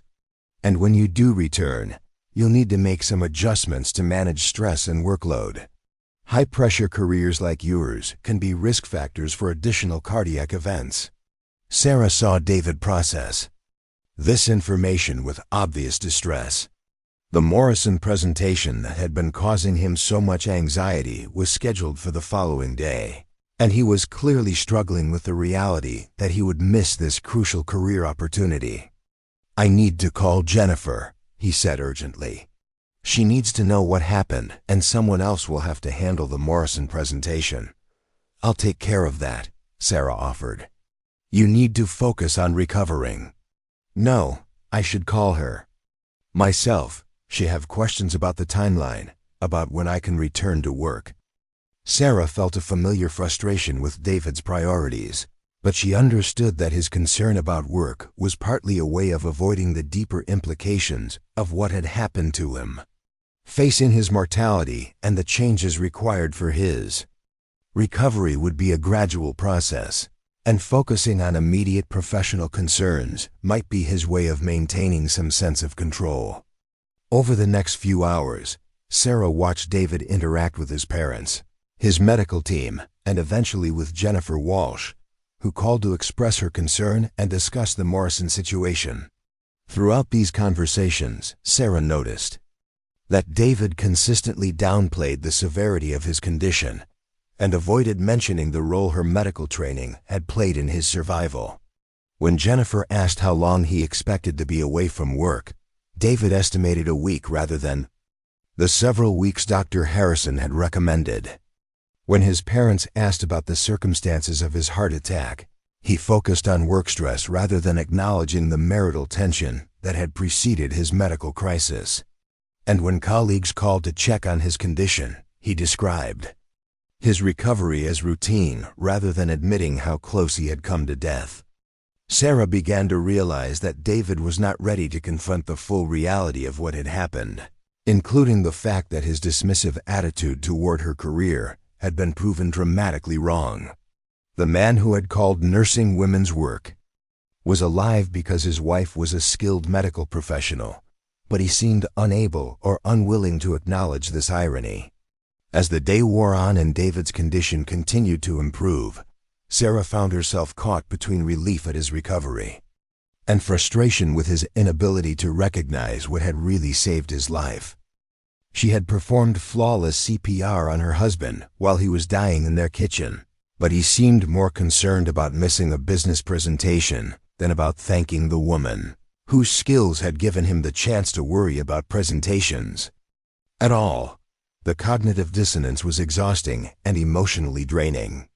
Sarah had spent the last 24 hours proving that her profession was literally life-saving, but the people around her seemed determined to minimize that reality in favor of narratives that were more comfortable for them. David's parents continued to suggest that marital stress had caused his heart attack, implying that Sarah's career demands were somehow responsible for his condition. David himself seemed focused on returning to work as quickly as possible, as if resuming his old patterns would somehow undo what had happened. Only the medical staff seemed to fully appreciate the significance of Sarah's actions. Dr. Harrison made a point of telling David that his wife's quick thinking and skilled intervention had been crucial to his survival. The cardiac nurses who cared for David spoke respectfully about Sarah's medical knowledge and her ability to provide detailed information about his symptoms and treatment. Rebecca Martinez stopped by several times to check on both David and Sarah, offering professional perspective on his recovery and personal support for the emotional challenges Sarah was facing. As evening approached and David's first day of recovery drew to a close, Sarah realized that saving her husband's life had been only the beginning of a much more complex challenge. The real test would be whether David could acknowledge the value of her work and the debt he owed to her professional expertise, or whether he would find ways to minimize what had happened in order to maintain his preconceptions about women's work and career priorities. The answer to that question would determine not just the future of their marriage, but also Sarah's understanding of her own worth and the value of the work she had dedicated her life to performing. As she settled into the uncomfortable chair beside David's bed for another night of watching over his recovery, Sarah prepared herself for conversations that would be far more difficult than the emergency medical procedures that had saved his life. 3 weeks had passed since David's heart attack, and the Chen household had settled into an uneasy rhythm of recovery and revelation. David was home from the hospital, moving carefully through their house like a stranger, learning to navigate familiar territory. The cardiac rehabilitation program had become the center of his daily routine, replacing the frantic pace of conference calls and client meetings with measured walks and monitored exercise sessions. Sarah watched her husband's transformation with a mixture of relief and wariness. The physical recovery was progressing well, according to Dr. Harrison's assessments, but the emotional and psychological adjustments were proving more complex. David seemed caught between gratitude for being alive and frustration with the limitations his condition had imposed on his previously relentless lifestyle. The morning sun streamed through their kitchen windows as Sarah prepared breakfast, choosing heart-healthy options that had become standard in their home. Oatmeal with fresh berries instead of David's usual bacon and eggs, herbal tea instead of the strong coffee that had fueled his pre-dawn work sessions, whole grain toast instead of the pastries he used to grab from the office cafe. Every meal had become a careful balance of nutrition and cardiac considerations, another reminder of how dramatically their lives had changed. David emerged from the bedroom wearing the comfortable clothes that had replaced his daily suits, moving with the deliberate pace that his cardiologist had prescribed. He looked older somehow, not just from the physical trauma of his heart attack, but from the weight of mortality that had settled on his shoulders. The man who had once projected confidence and control now carried himself with the careful uncertainty of someone who had learned that the future was far more fragile than he had believed. "How did you sleep?" Sarah asked, setting his medication organizer beside his plate. The array of pills had become another fixture of their new routine, each one serving a specific purpose in protecting David's damaged heart and preventing future cardiac events. Better than yesterday. Still having some strange dreams, though. David settled into his chair with a slight grimace, still tender from the incision sites where the cardiac catheters had been inserted. Dr. Martinez said that's normal after what I went through. "It takes time for your brain to process trauma," Sarah replied, sitting across from him with her own breakfast. "Your body went through something major, and your mind is still catching up." They ate in companionable silence, a marked contrast to the tense conversations that had characterized their meals before David's heart attack. The crisis had imposed a kind of truce on their relationship, forcing them to focus on immediate medical concerns rather than the deeper issues that had been driving them apart. But Sarah knew that the underlying problems hadn't disappeared. They had simply been overshadowed by more urgent priorities. Jennifer Walsh had called several times during David's recovery, expressing concern for his health while also inquiring about his timeline for returning to work. The Morrison account had been reassigned to another executive, and Jennifer made it clear that David's position would be waiting for him when he was medically cleared to resume his duties. But Sarah had noticed subtle changes in these conversations. A shift in Jennifer's tone that suggested David's value to the company had been somewhat diminished by his health crisis. "I've been thinking about our conversation with Dr. Harrison yesterday," David said, picking at his oatmeal. "About the stress management and lifestyle changes." Sarah looked up from her own meal, alert to the serious tone in David's voice. Their meeting with the cardiologist had covered the long-term implications of David's heart attack, including the need for significant modifications to his work schedule and professional responsibilities. "What specifically are you thinking about?" He was pretty clear that returning to my old schedule and stress levels could trigger another cardiac event. The 60-hour weeks, the constant travel, the high-pressure presentations. All of that has to change.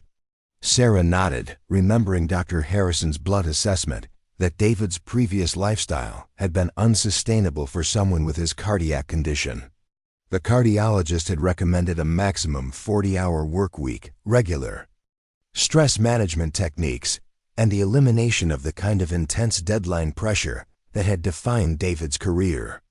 "Jennifer isn't going to be happy about those restrictions," David continued. "The regional director position she's been grooming me for requires exactly the kind of schedule and stress level that could kill me now. Are you reconsidering the promotion? David was quiet for a long moment, staring out the kitchen window at the garden Sarah had been tending during his recovery. I'm reconsidering everything. My priorities, my goals, what I thought I wanted from life. Sarah felt her heart skip, sensing that they were approaching a conversation that had been building since the night of David's heart attack. For 3 weeks they had focused on medical concerns and physical recovery, but the deeper questions about their relationship and their future had been waiting in the background. What does that mean, exactly? She asked carefully. It means I've been an idiot. David met her eyes directly for the first time in the conversation. About your work, about what matters, about how I've been treating you. Sarah felt tears prick her eyes, but forced herself to remain composed. She had been waiting for this moment, hoping for some acknowledgement of what had really happened the night David collapsed in their kitchen. But she was also afraid to trust that his perspective had genuinely changed. David, you don't have to say anything you don't mean just because you feel guilty about what happened. I'm not saying this because I feel guilty. I'm saying it because I finally understand what I was too stubborn and arrogant to see before. David pushed his breakfast away and leaned forward, his expression more serious than Sarah had seen since before his heart attack. You saved my life, Sarah, not just by performing CPR, but by being exactly the kind of skilled, intelligent, dedicated professional that I spent months dismissing as women's work. The words hung in the air between them, carrying the weight of all the arguments they had avoided and all the hurt that had accumulated over the months leading up to his cardiac crisis. Sarah felt her throat tighten as she processed what David was finally willing to acknowledge. When I was lying in that hospital bed, hooked up to machines and trying to understand what had happened to me, I kept thinking about those 8 minutes when you were doing chest compressions and keeping my heart beating. 8 minutes when your training and expertise were the only things standing between me and death. Sarah wiped away a tear that had escaped despite her efforts to stay controlled. That's what I'm trained for, David. It's what any nurse would have done. No, it's not. It's what a highly skilled medical professional would have done. It's what someone with years of education and experience and the kind of quick thinking that saves lives would have done. It's not women's work or customer service or any of the other dismissive things I said about your career. David reached across the table and took her hand, his fingers still bearing the faint marks from 4 lines and monitoring equipment. I've been thinking about all the patients you've cared for over the years, all the families you've helped through medical crises, all the lives you've saved that I never bothered to ask about because I was too focused on my own so-called important work. Your work is important too, Sarah said softly, though she appreciated his newfound perspective on her profession. Marketing campaigns and client presentations aren't important when compared to what you do every day. I create demand for products people don't really need. You preserve human life and ease suffering. The fact that I ever thought those things were equivalent shows how warped my priorities had become. Sarah squeezed his hand, feeling the first real hope for their relationship that she had experienced in months. But she also knew that perspective changes born from medical crises didn't always survive the return to normal life, and she needed to understand whether David's transformation was temporary or genuine. What does this mean for us going forward? She asked. For your career, for our marriage, for the future we've been struggling to envision together. David was quiet for several minutes, clearly working through questions that had been occupying his thoughts throughout his recovery. I think it means we start over in a lot of ways. I need to have some difficult conversations with Jennifer about my role at the company and what I'm willing to sacrifice for career advancement. And we need to have some honest discussions about what we both want from our marriage. I want a partner who respects my work and values my contributions, Sarah said simply. I want someone who sees me as an equal rather than as a support system for his ambitions. You deserve that. You've always deserved that, and I'm sorry it took nearly losing my life for me to realize it." Over the following days, Sarah watched David begin the difficult process of restructuring his professional life around his new medical realities and shifted priorities. The conversation with Jennifer Walsh was particularly challenging, as David explained that he would no longer be available for the regional director position and would need significant accommodations to remain in his current role. Jennifer's response was predictably unsympathetic. She expressed disappointment in David's lack of commitment to his career advancement and suggested that his health problems indicated a fundamental weakness that would limit his future opportunities with the company. The conversation ended with David agreeing to take an extended medical leave to consider his options, effectively putting his career at Walsh & Associates on indefinite hold. "She actually said that my heart attack showed a lack of dedication to the company," David told Sarah after the call ended. "Like I had chosen to have a cardiac event just to avoid taking on more responsibilities." Sarah felt angry on David's behalf, but she also recognized the irony of Jennifer's attitude. "She's treating your medical condition the same way you used to treat my nursing career. Like it's an inconvenience that interferes with what she considers important." The parallel hadn't occurred to me, but you're absolutely right. I was just as dismissive of your professional commitments as she's being about my health needs. As David's physical recovery continued and his perspective on work and life evolved, Sarah found herself cautiously optimistic about their future together. The man who had emerged from his cardiac crisis was more thoughtful, more appreciative, and more willing to acknowledge the value of her contributions to their household and their relationship. But the real test came when David was finally cleared to return to some form of work activity. Instead of rushing back to Walsh & Associates, he surprised Sarah by announcing that he had been researching nonprofit organizations that focused on healthcare advocacy and support for medical professionals. "There's a foundation that provides scholarships for nursing students and supports continuing education for practicing nurses," he explained over dinner one evening. "They're looking for someone with marketing and development experience to help expand their programs." Sarah looked up from her meal, startled by this unexpected direction in David's career planning. "You're thinking about leaving corporate marketing?" "I'm thinking about using my skills for something that actually matters. Something that supports the kind of work you do instead of creating demand for luxury products that no one really needs." The organization David was considering was called the Healing Hands Foundation, and their mission focused on addressing the nursing shortage by providing financial support and professional development opportunities for current and aspiring nurses. The position would involve developing fundraising campaigns, managing donor relationships, and creating public awareness programs about the importance of nursing in healthcare delivery.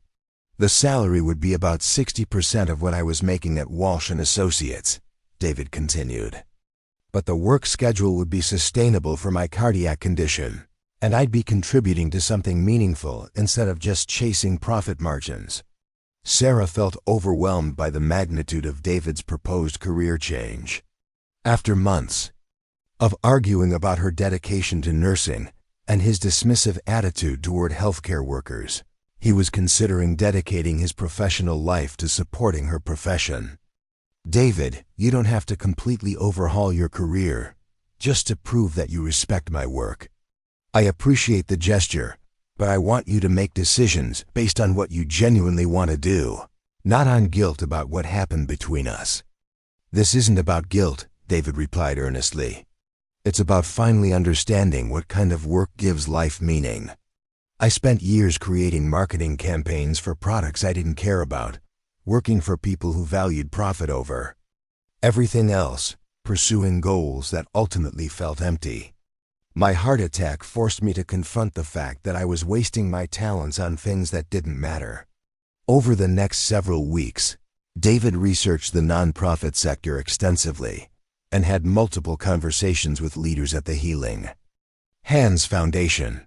Sarah watched his enthusiasm for this potential career change grow, and she began to believe that his transformation was genuine rather than simply a reaction to his medical crisis. The Foundation's work was impressive and desperately needed. They provided scholarships to nursing students from underserved communities, funded continuing education programs for practicing nurses, and advocated for better working conditions and compensation in healthcare settings. The organization was well established and respected, but they needed someone with David's marketing expertise to expand their reach and increase their fundraising capacity. They want to create a national campaign highlighting the essential role of nurses in healthcare, David explained after his final interview with the Foundation's board of directors. Stories about nurses who've made extraordinary contributions, educational content about the complexity and importance of nursing practice, advocacy for policy changes that would improve working conditions for healthcare workers. Sarah realized that David was describing exactly the kind of recognition and respect for nursing that she had been hoping he would develop. His potential new career would involve telling stories about people like her, advocating for policies that would benefit her profession, and educating the public about the skills and dedication required for nursing practice. "They offered me the position," David announced one evening as they sat together in their living room. "Development Director, with responsibility for national fundraising and public awareness campaigns." Sarah felt her heart race with excitement. "And possibility. Are you going to accept?" "I already did. I start next month, as soon as Dr. Harrison clears me for full-time work." The next few months passed in a blur of positive changes and new beginnings. David threw himself into his work at the Healing Hands Foundation with the same intensity he had once brought to corporate marketing, but now his energy was directed toward supporting healthcare workers rather than selling products. His first major campaign featured stories of nurses who had gone above and beyond in caring for patients during medical crises, and Sarah was both surprised and moved when he asked if she would be willing to share her own story.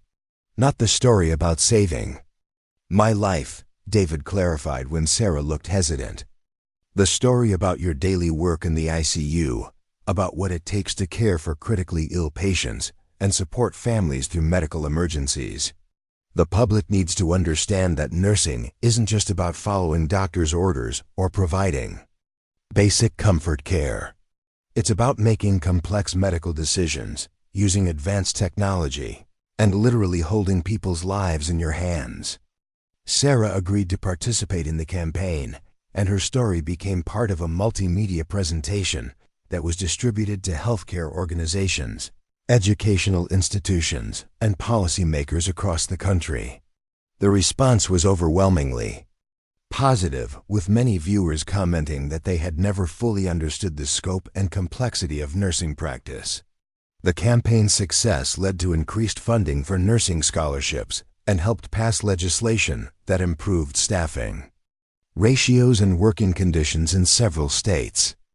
David's work was making a measurable difference in supporting the profession that had saved his life, and Sarah felt proud of both his career transformation and the recognition her work was finally receiving.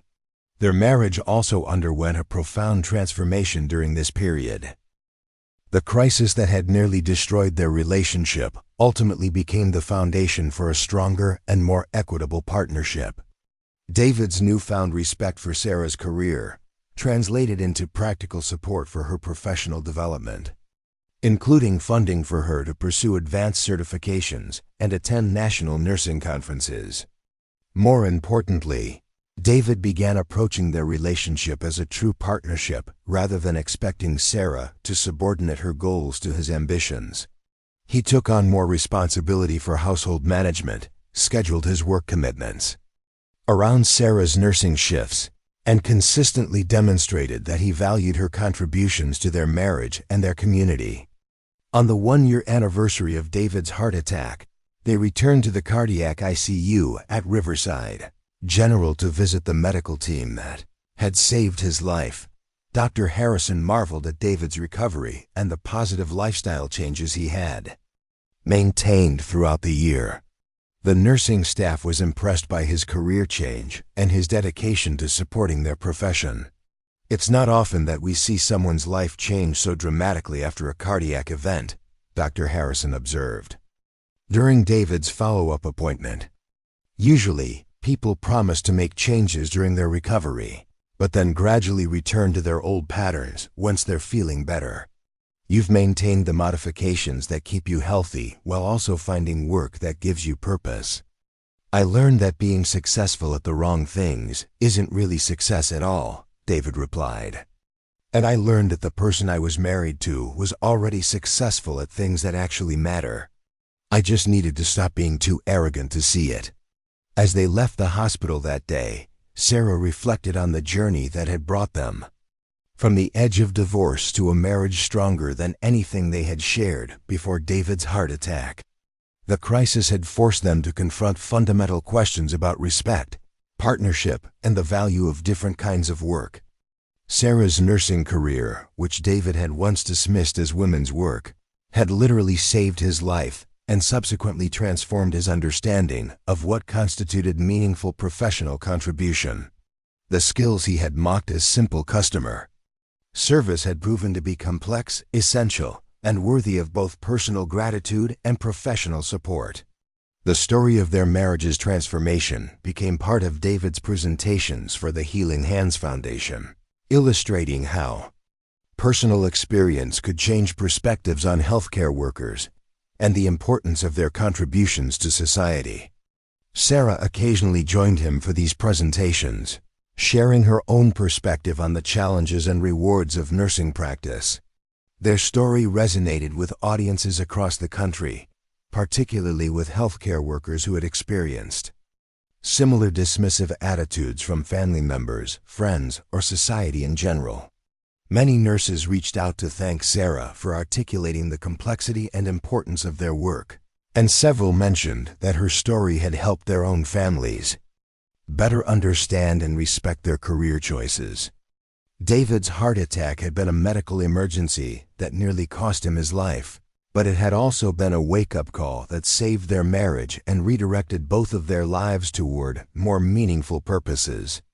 The woman whose work he had dismissed as less important than his corporate achievements had proven to be not only his medical savior, but also his guide toward a more fulfilling and sustainable way of living.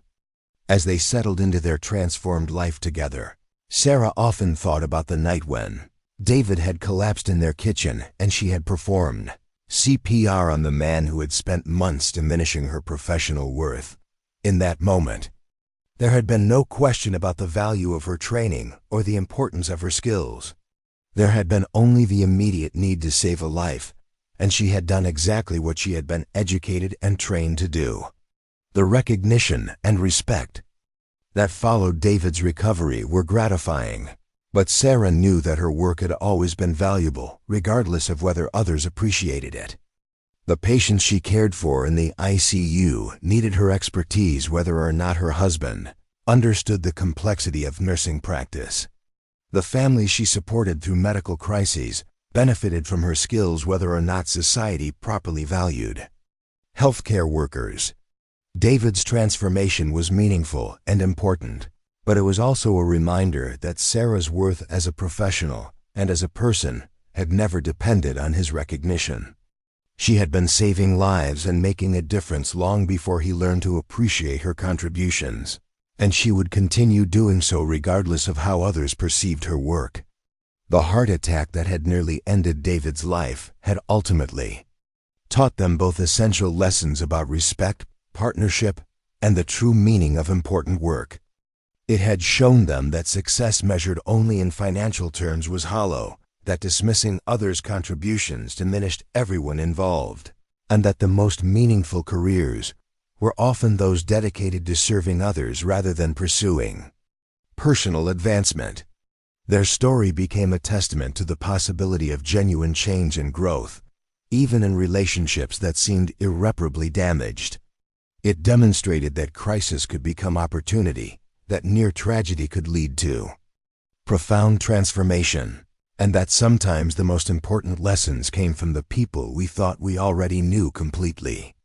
As Sarah continued her work in the ICU and David built his career in healthcare advocacy, they carried forward the understanding that had emerged from their darkest moment, that every person's work deserved respect, that true partnership required mutual appreciation, and that the skills required to save lives were neither simple nor gender-specific, but complex, essential, and worthy of society's highest regard. The woman whose career had been dismissed as women's work had proven that her expertise was literally life-saving, and the man who had learned this lesson the hard way had dedicated his professional life to ensuring that other healthcare workers received the recognition and support they deserved. Together, they had transformed personal crisis into public advocacy, marital conflict into stronger partnership, and individual healing into community benefit. Their journey from the edge of divorce to renewed commitment illustrated that sometimes the most profound changes came not from dramatic gestures, but from the simple recognition of worth that had been there all along. Sarah's nursing skills had always been valuable. David had simply needed to learn to see them clearly. And once he did, that recognition transformed not only their relationship, but also their understanding of what it meant to build a life of genuine meaning and mutual respect. 2 years had passed since the night that changed everything for Sarah and David Chen, and the ripple effects of David's heart attack continued to reshape not only their personal lives, but also the broader conversation about healthcare workers and their invaluable contributions to society. What had begun as a medical emergency in their kitchen had evolved into a movement that touched thousands of lives across the country. Sarah stood before a packed auditorium at the National Nursing Convention in Chicago, looking out at an audience of over 3,000 nurses from every specialty and geographic region. The keynote speech she was about to deliver represented the culmination of a journey that had started with her husband's dismissive comments about women's work and led to her becoming one of the most recognized advocates for nursing excellence in the country. The irony was not lost on her as she adjusted the microphone and prepared to address colleagues who had faced similar challenges in gaining recognition for their expertise. 2 years ago, she had been fighting for respect in her own home. Now she was standing before the largest gathering of nurses in North America, invited to speak about the transformation that had occurred when one man's life was saved by the very skills he had undervalued. Good morning, and thank you for allowing me to share our story with you today, Sarah began, her voice carrying clearly through the auditorium sound system. I want to start by acknowledging that every person in this room has saved lives, comforted families in crisis, and made split-second decisions that required years of education and training to execute properly. You are scientists, advocates, teachers, and healers, and your work deserves recognition that extends far beyond this convention center. The audience responded with enthusiastic applause, and Sarah felt the familiar surge of pride and solidarity that came from being surrounded by fellow professionals who understood the complexity and importance of nursing practice. These were her people, individuals who had dedicated their careers to caring for others, often without receiving the acknowledgement their expertise deserved. 2 years ago, my husband collapsed in our kitchen from a massive heart attack. In the 8 minutes before paramedics arrived, I performed CPR that kept him alive and prevented brain damage that would have resulted from prolonged cardiac arrest. But here's what makes this story particularly relevant to our profession. Just hours before his heart attack, my husband had dismissed my nursing career as women's work that wasn't exactly rocket science. A murmur rippled through the audience, a mixture of recognition and frustration that many had experienced similar attitudes from family members, friends, or colleagues outside the healthcare field. Sarah continued, her voice growing stronger as she shared the details of that transformative night. The man who had spent months trying to convince me to abandon my career was suddenly completely dependent on the skills he had disparaged. The Training he had called simple customer service became the only thing standing between him and death. The women's work he had wanted me to quit literally saved his life. Sarah went on to describe David's recovery, his gradual recognition of her professional worth, and his subsequent career change to healthcare advocacy. But she was careful to frame their story within the larger context of societal attitudes toward nursing and the ongoing struggle for professional recognition that affected every person in the audience. David's transformation was profound and genuine, but it shouldn't have taken a near-death experience for him to recognize the value of nursing expertise.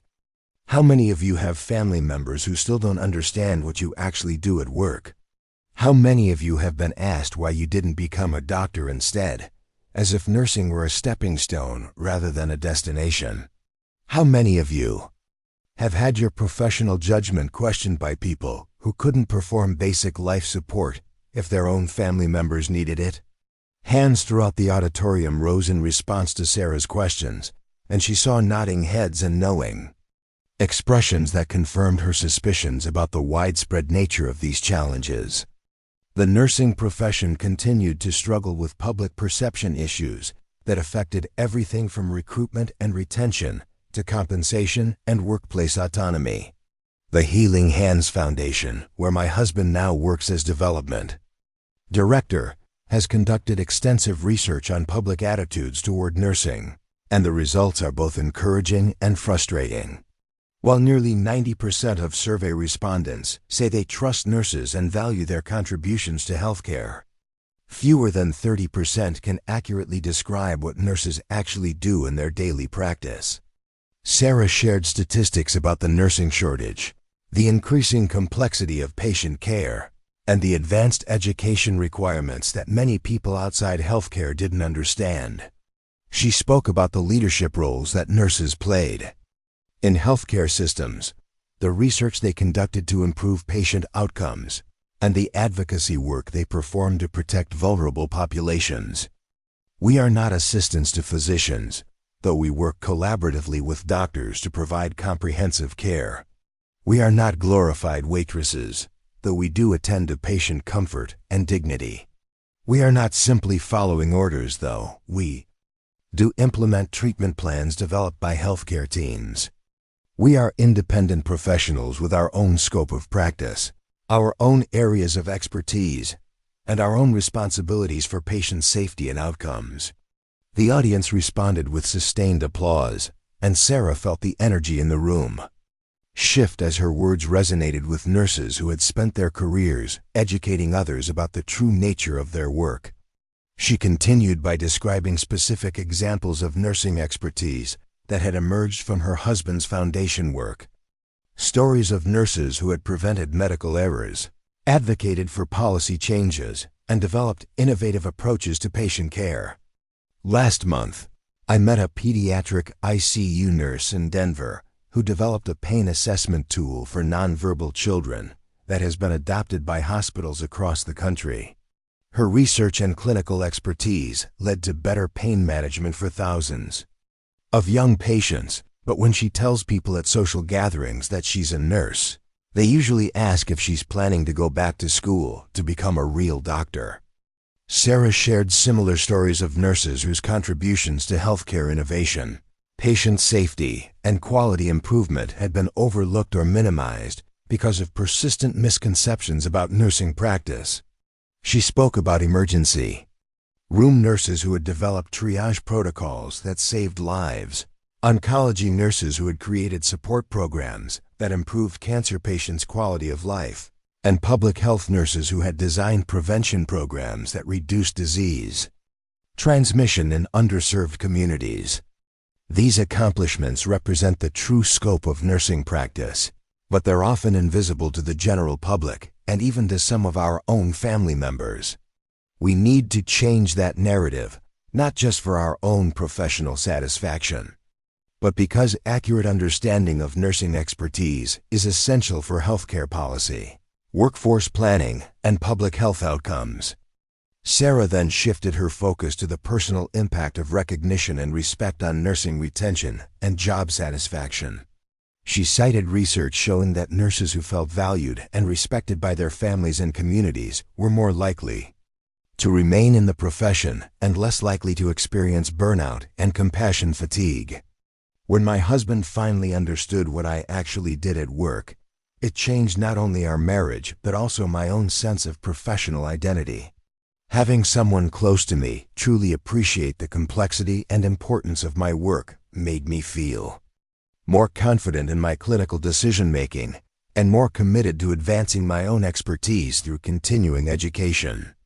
She described the ripple effects of David's career change and their joint advocacy work, including the scholarship programs they had helped establish for nursing students from disadvantaged backgrounds and the policy initiatives they had supported to improve working conditions for healthcare workers.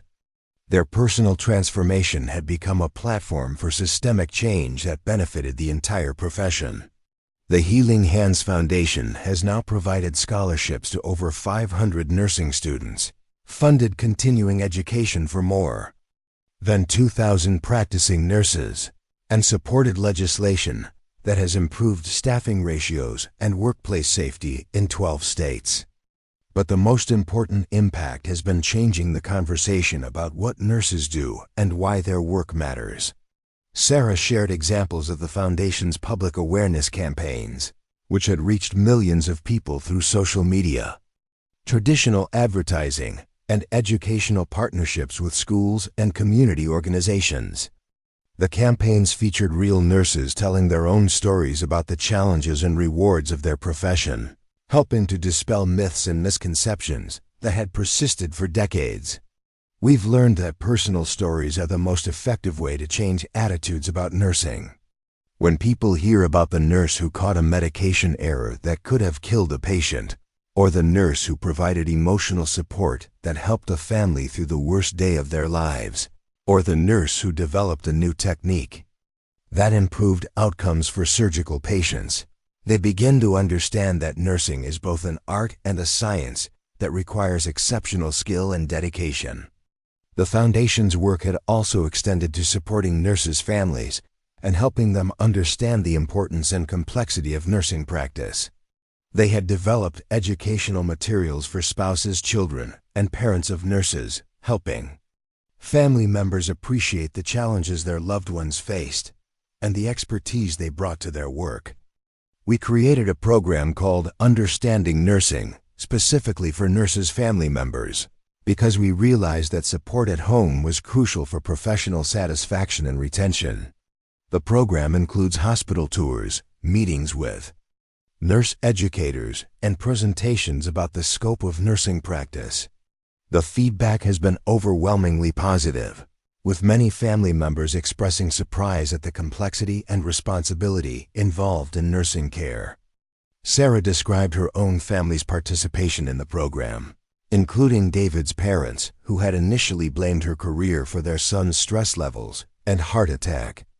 After completing the educational program and observing Sarah's work in the ICU, Margaret and Robert Chen had become vocal advocates for nursing recognition and had even established their own scholarship fund for nursing students in their home state of Arizona. My mother-in-law, who once suggested that my nursing career was preventing David from achieving his full potential, now volunteers for nursing recruitment events at local high schools. She tells students that nursing is one of the most challenging and rewarding careers available, and she shares our story as an example of how nursing expertise can literally save lives in unexpected circumstances. The transformation in David's family relationships had been particularly meaningful for Sarah, as it demonstrated that even deeply held misconceptions about nursing could be changed through education and direct experience. The support she now received from her in-laws had strengthened her marriage and provided additional motivation for her advocacy work. Sarah also addressed the ongoing challenges that nurses continued to face, including workplace violence, inadequate staffing, and administrative burdens that detracted from patient care. She acknowledged that changing public perception was only one part of improving conditions for nursing professionals, and that systemic reforms were needed to address the structural problems that affected the profession. Recognition and respect are important, but they must be accompanied by concrete improvements in working conditions, compensation, and professional autonomy. We need healthcare systems that value nursing input in policy decisions, educational institutions that prepare nurses for leadership roles, and legislators who understand that nursing workforce issues are public health issues. The Foundation had been involved in policy advocacy efforts that address these systemic challenges, working with nursing organizations, healthcare administrators, and government officials to promote changes that would benefit both nurses and the patients they served. Their research and advocacy had contributed to successful legislative initiatives in several states, including bills that improved nurse-to-patient ratios, enhanced workplace safety protections, and increased funding for nursing education. Change is happening, but it requires sustained effort from all of us. Every nurse in this room has the power to educate others about our profession, to advocate for improvements in our workplace conditions, and to mentor the next generation of nursing professionals. Your individual actions contribute to the collective advancement of our entire profession. Sarah concluded her keynote address by returning to the personal story that had brought her to this platform, emphasizing the broader lessons that could be drawn from her experience with David's heart attack and recovery. The night my husband collapsed in our kitchen, I didn't save his life to prove a point about nursing expertise or to win an argument about the value of my career. I saved his life because that's what I was trained to do, because that's what nurses do every day in hospitals, clinics, homes, and communities across the country. We save lives, prevent complications, ease suffering, and support families through medical crises because that's our professional responsibility and our personal calling. She paused, looking out at the audience of nurses who had dedicated their careers to similar responsibilities and callings. But the fact that my actions that night also proved the worth of nursing expertise to someone who had previously dismissed it illustrates the importance of our ongoing advocacy efforts. We cannot assume that others understand what we do or appreciate its complexity and importance. We must continue to educate, advocate, and demonstrate the value of nursing practice through our professional excellence and our personal stories. The standing ovation that followed Sarah's speech lasted for several minutes, and she felt overwhelmed by the response from her professional colleagues. As she left the stage, she was approached by dozens of nurses who wanted to share their own stories of family members or friends who had initially misunderstood their career choices but had later come to appreciate nursing expertise. Many of the nurses she spoke with had experienced situations similar to her own, where family crises had suddenly made their professional skills crucially important to people who had previously dismissed their work. Others shared stories of gradually educating family members about nursing practice through patient advocacy, continuing education, or leadership roles that had increased their visibility and recognition.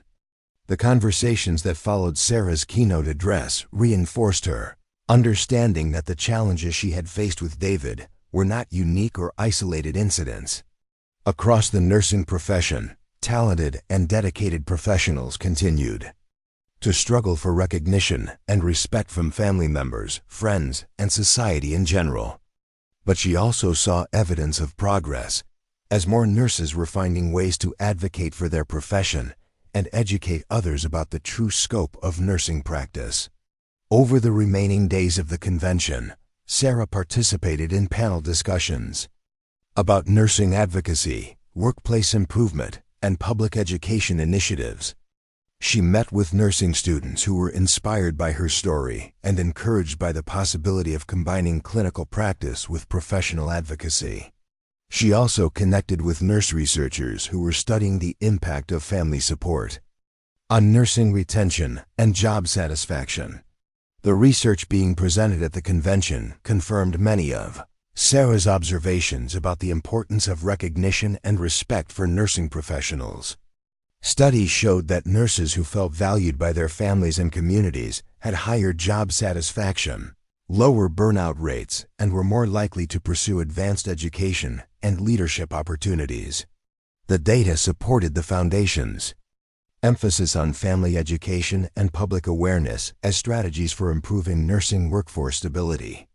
During her flight home from Chicago, Sarah reflected on the journey that had brought her from a frustrated wife fighting for respect in her own marriage to a nationally recognized advocate for nursing excellence.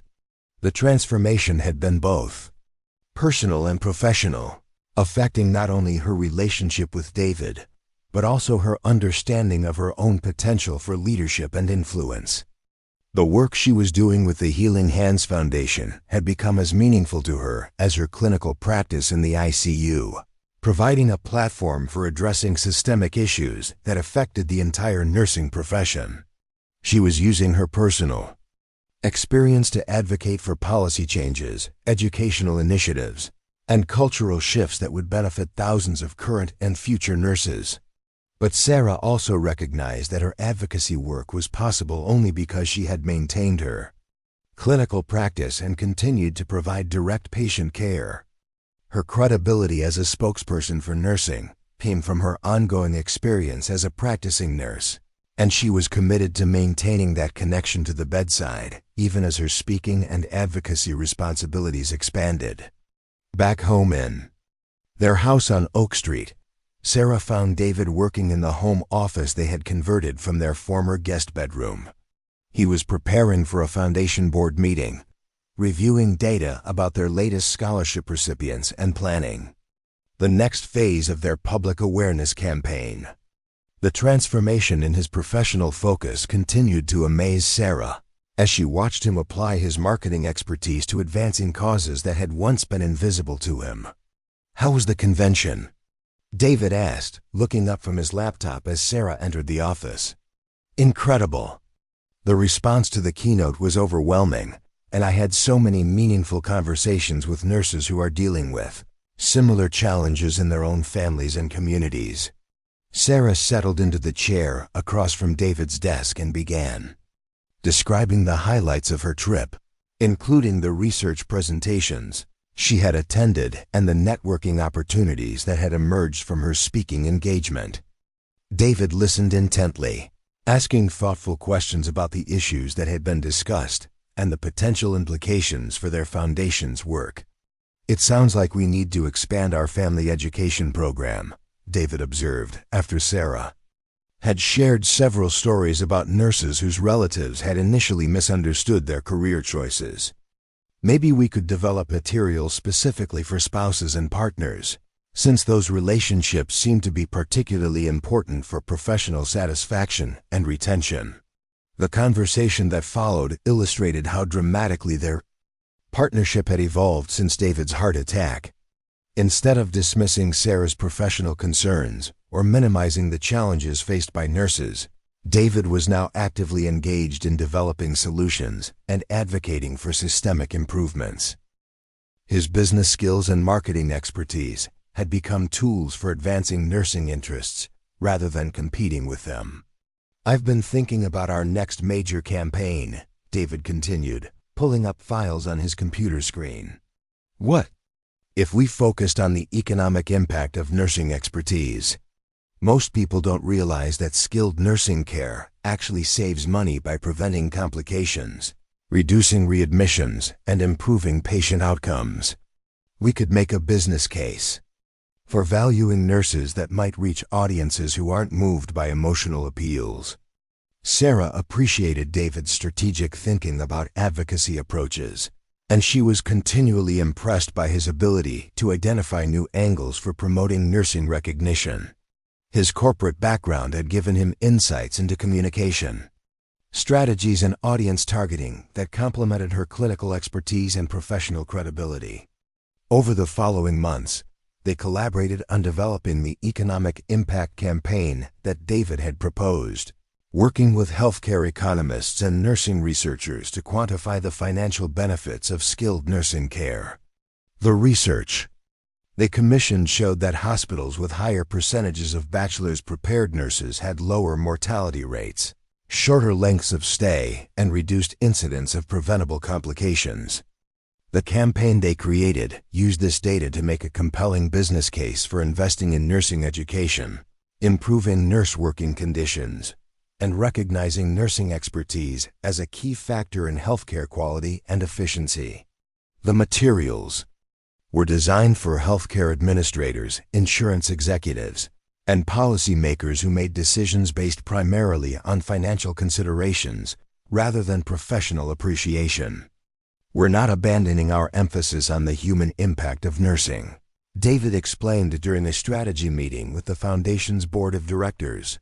But we're adding a financial argument that might persuade decision-makers who aren't motivated by stories about patient care and professional dedication. The dual approach proved highly effective, reaching new audiences and generating support from unexpected sources. Business publications that had never covered nursing issues began featuring articles about the economic value of nursing expertise. Healthcare industry conferences started, including sessions about nursing workforce investment as a quality improvement strategy. Insurance companies began developing policies that incentivized hospitals to maintain appropriate nurse staffing levels.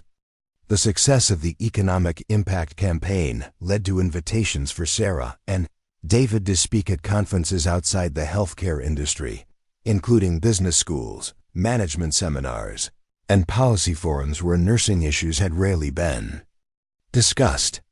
These opportunities allowed them to reach influential audiences who had the power to make decisions affecting nursing practice, but who had previously given little thought to nursing workforce issues. During one particularly memorable presentation at a healthcare economics conference, Sarah found herself addressing an audience of hospital administrators, insurance executives, and health policy researchers. Many of these individuals had significant influence over nursing working conditions and compensation, but had limited understanding of what nurses actually did in their daily practice. When you're making decisions about nurse staffing levels or nursing education funding, Sarah told the audience, you're not just affecting employee satisfaction or operational costs. You're making decisions that directly impact patient survival, rates, complication frequencies, and overall healthcare quality. The nurse who catches a medication error that could have caused organ failure isn't just providing customer service. She's preventing a medical crisis that could cost hundreds of thousands of dollars and potentially save a life. The presentation included specific examples of nursing interventions that had prevented costly complications, improved patient outcomes, and reduced healthcare expenses. Sarah described ICU nurses who had identified early signs of infection that prevented sepsis, surgical nurses who had detected equipment malfunctions before they could cause patient harm, and discharge planning nurses who had prevented readmissions. By ensuring patients understood their post-hospital care requirements, these interventions happen thousands of times every day in healthcare facilities across the country, but they're often invisible to administrators and policymakers because they prevent problems rather than solving them. The heart attack that doesn't happen because a nurse educated a patient about risk factors. The infection that doesn't develop because a nurse maintained proper hygiene protocols. The medication error that doesn't occur because a nurse double-checked a dosage calculation. These are the outcomes that demonstrate nursing value, but they're difficult to measure and easy to overlook. The response to these presentations was encouraging, with several healthcare systems implementing new policies to recognize and reward nursing expertise and multiple insurance companies developing incentive programs for hospitals that maintained high nursing quality indicators. The Foundation's work was beginning to influence not just public perception, but also institutional practices that affected nursing professionals' daily work experiences. As Sarah reflected on the 3-year journey from her husband's dismissive comments about women's work to their current collaboration on nursing advocacy, she was struck by the unexpected directions their lives had taken. What had begun as a personal crisis had evolved into a professional mission that was benefiting nurses and patients across the country. The recognition she had received for her advocacy work was gratifying, but Sarah remained primarily motivated by the potential for systemic change that could improve conditions for all nursing professionals. Every scholarship they funded, every policy they influenced, and every mind they changed about nursing expertise represented progress toward a healthcare system that truly valued the contributions of nurses. David's transformation had been equally profound, though perhaps less visible to outside observers. His shift from corporate marketing to healthcare advocacy represented more than a career change. It reflected a fundamental reordering of his values and priorities that continued to strengthen their marriage and deepen his understanding of meaningful work. "I used to measure success by salary increases and promotion timelines," David reflected, during one of their evening walks through their neighborhood. "Now I measure it by the number of nursing students we've helped graduate, or the number of hospitals that have improved their staffing policies because of our research." It's a completely different way of thinking about professional achievement.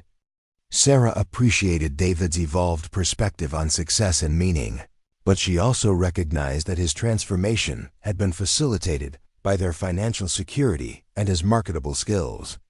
Not every nurse had a spouse whose career change could support professional advocacy, and not every family could afford to prioritize meaningful work over maximum income. This awareness had led them to focus increasingly on systemic changes that would benefit all nurses rather than just those with personal resources or family support. Their scholarship programs prioritized students from low-income backgrounds. Their policy advocacy emphasized workplace protections for all nurses regardless of their personal circumstances, and their research addressed the structural barriers that prevented many talented individuals from entering or remaining in nursing practice. The Foundation's work had expanded to include partnerships with nursing schools, healthcare systems, and professional organizations across the country. Their annual conference on nursing excellence attracted participants from every state and several international locations, creating a forum for sharing best practices, discussing emerging challenges, and coordinating advocacy efforts. Sarah's role in these activities had evolved from personal storytelling to strategic leadership, as she worked with other nursing advocates to develop comprehensive approaches to profession-wide challenges. Her clinical experience provided credibility and practical insights, while her communication skills and public platform enabled her to reach diverse audiences with messages about nursing value and expertise. The work was demanding and sometimes overwhelming, requiring extensive travel, numerous speaking engagements, and constant attention to emerging issues affecting nursing practice. But Sarah found it deeply satisfying to use her personal experience for broader professional benefit, and she was continually energized by the positive responses she received from nurses who felt more recognized and valued because of the Foundation's efforts. As she prepared for her next major speaking engagement, a keynote address at the International Council of Nurses Conference in Geneva, Sarah thought about the global dimensions of nursing recognition and advocacy. The challenges she had experienced with David were not unique to American culture, and nurses around the world struggled with similar issues related to professional respect, adequate compensation, and public understanding of their expertise. The opportunity to address an international audience represented another milestone in her advocacy journey, as she would be sharing their story with nurses from dozens of countries who faced varying but related challenges in gaining recognition for their professional contributions. The platform would allow her to learn from nursing advocates in other healthcare systems while contributing to global conversations about nursing workforce development and retention. The invitation to speak in Geneva had come through the Foundation's growing international connections, as their research and advocacy work had attracted attention from nursing organizations and healthcare policy groups worldwide. Their model of combining personal narrative with data-driven advocacy had been adapted by nursing groups in several countries, and their educational materials had been translated into multiple languages. As Sarah boarded the plane for Geneva, She carried with her the confidence and purpose that had emerged from her personal transformation and professional growth. The woman who had once fought for basic respect in her own marriage was now recognized as a leader in international nursing advocacy, using her experience to benefit colleagues she had never met in countries she had never visited. The journey from that difficult night when David collapsed in their kitchen to this moment of global recognition illustrated the Pauli Avogjian de Famestivalo. From global recognition to this moment of global recognition illustrated the unpredictable ways that personal crises could become catalysts for broader change. Sarah's quick thinking and professional expertise had saved her husband's life, but the ripple effects of that night had ultimately benefited thousands of nurses and countless patients around the world. Her story had become proof that nursing expertise was indeed life-saving, that women's work was essential and complex, and that professional recognition was not just personally satisfying, but crucial for healthcare quality and public health outcomes.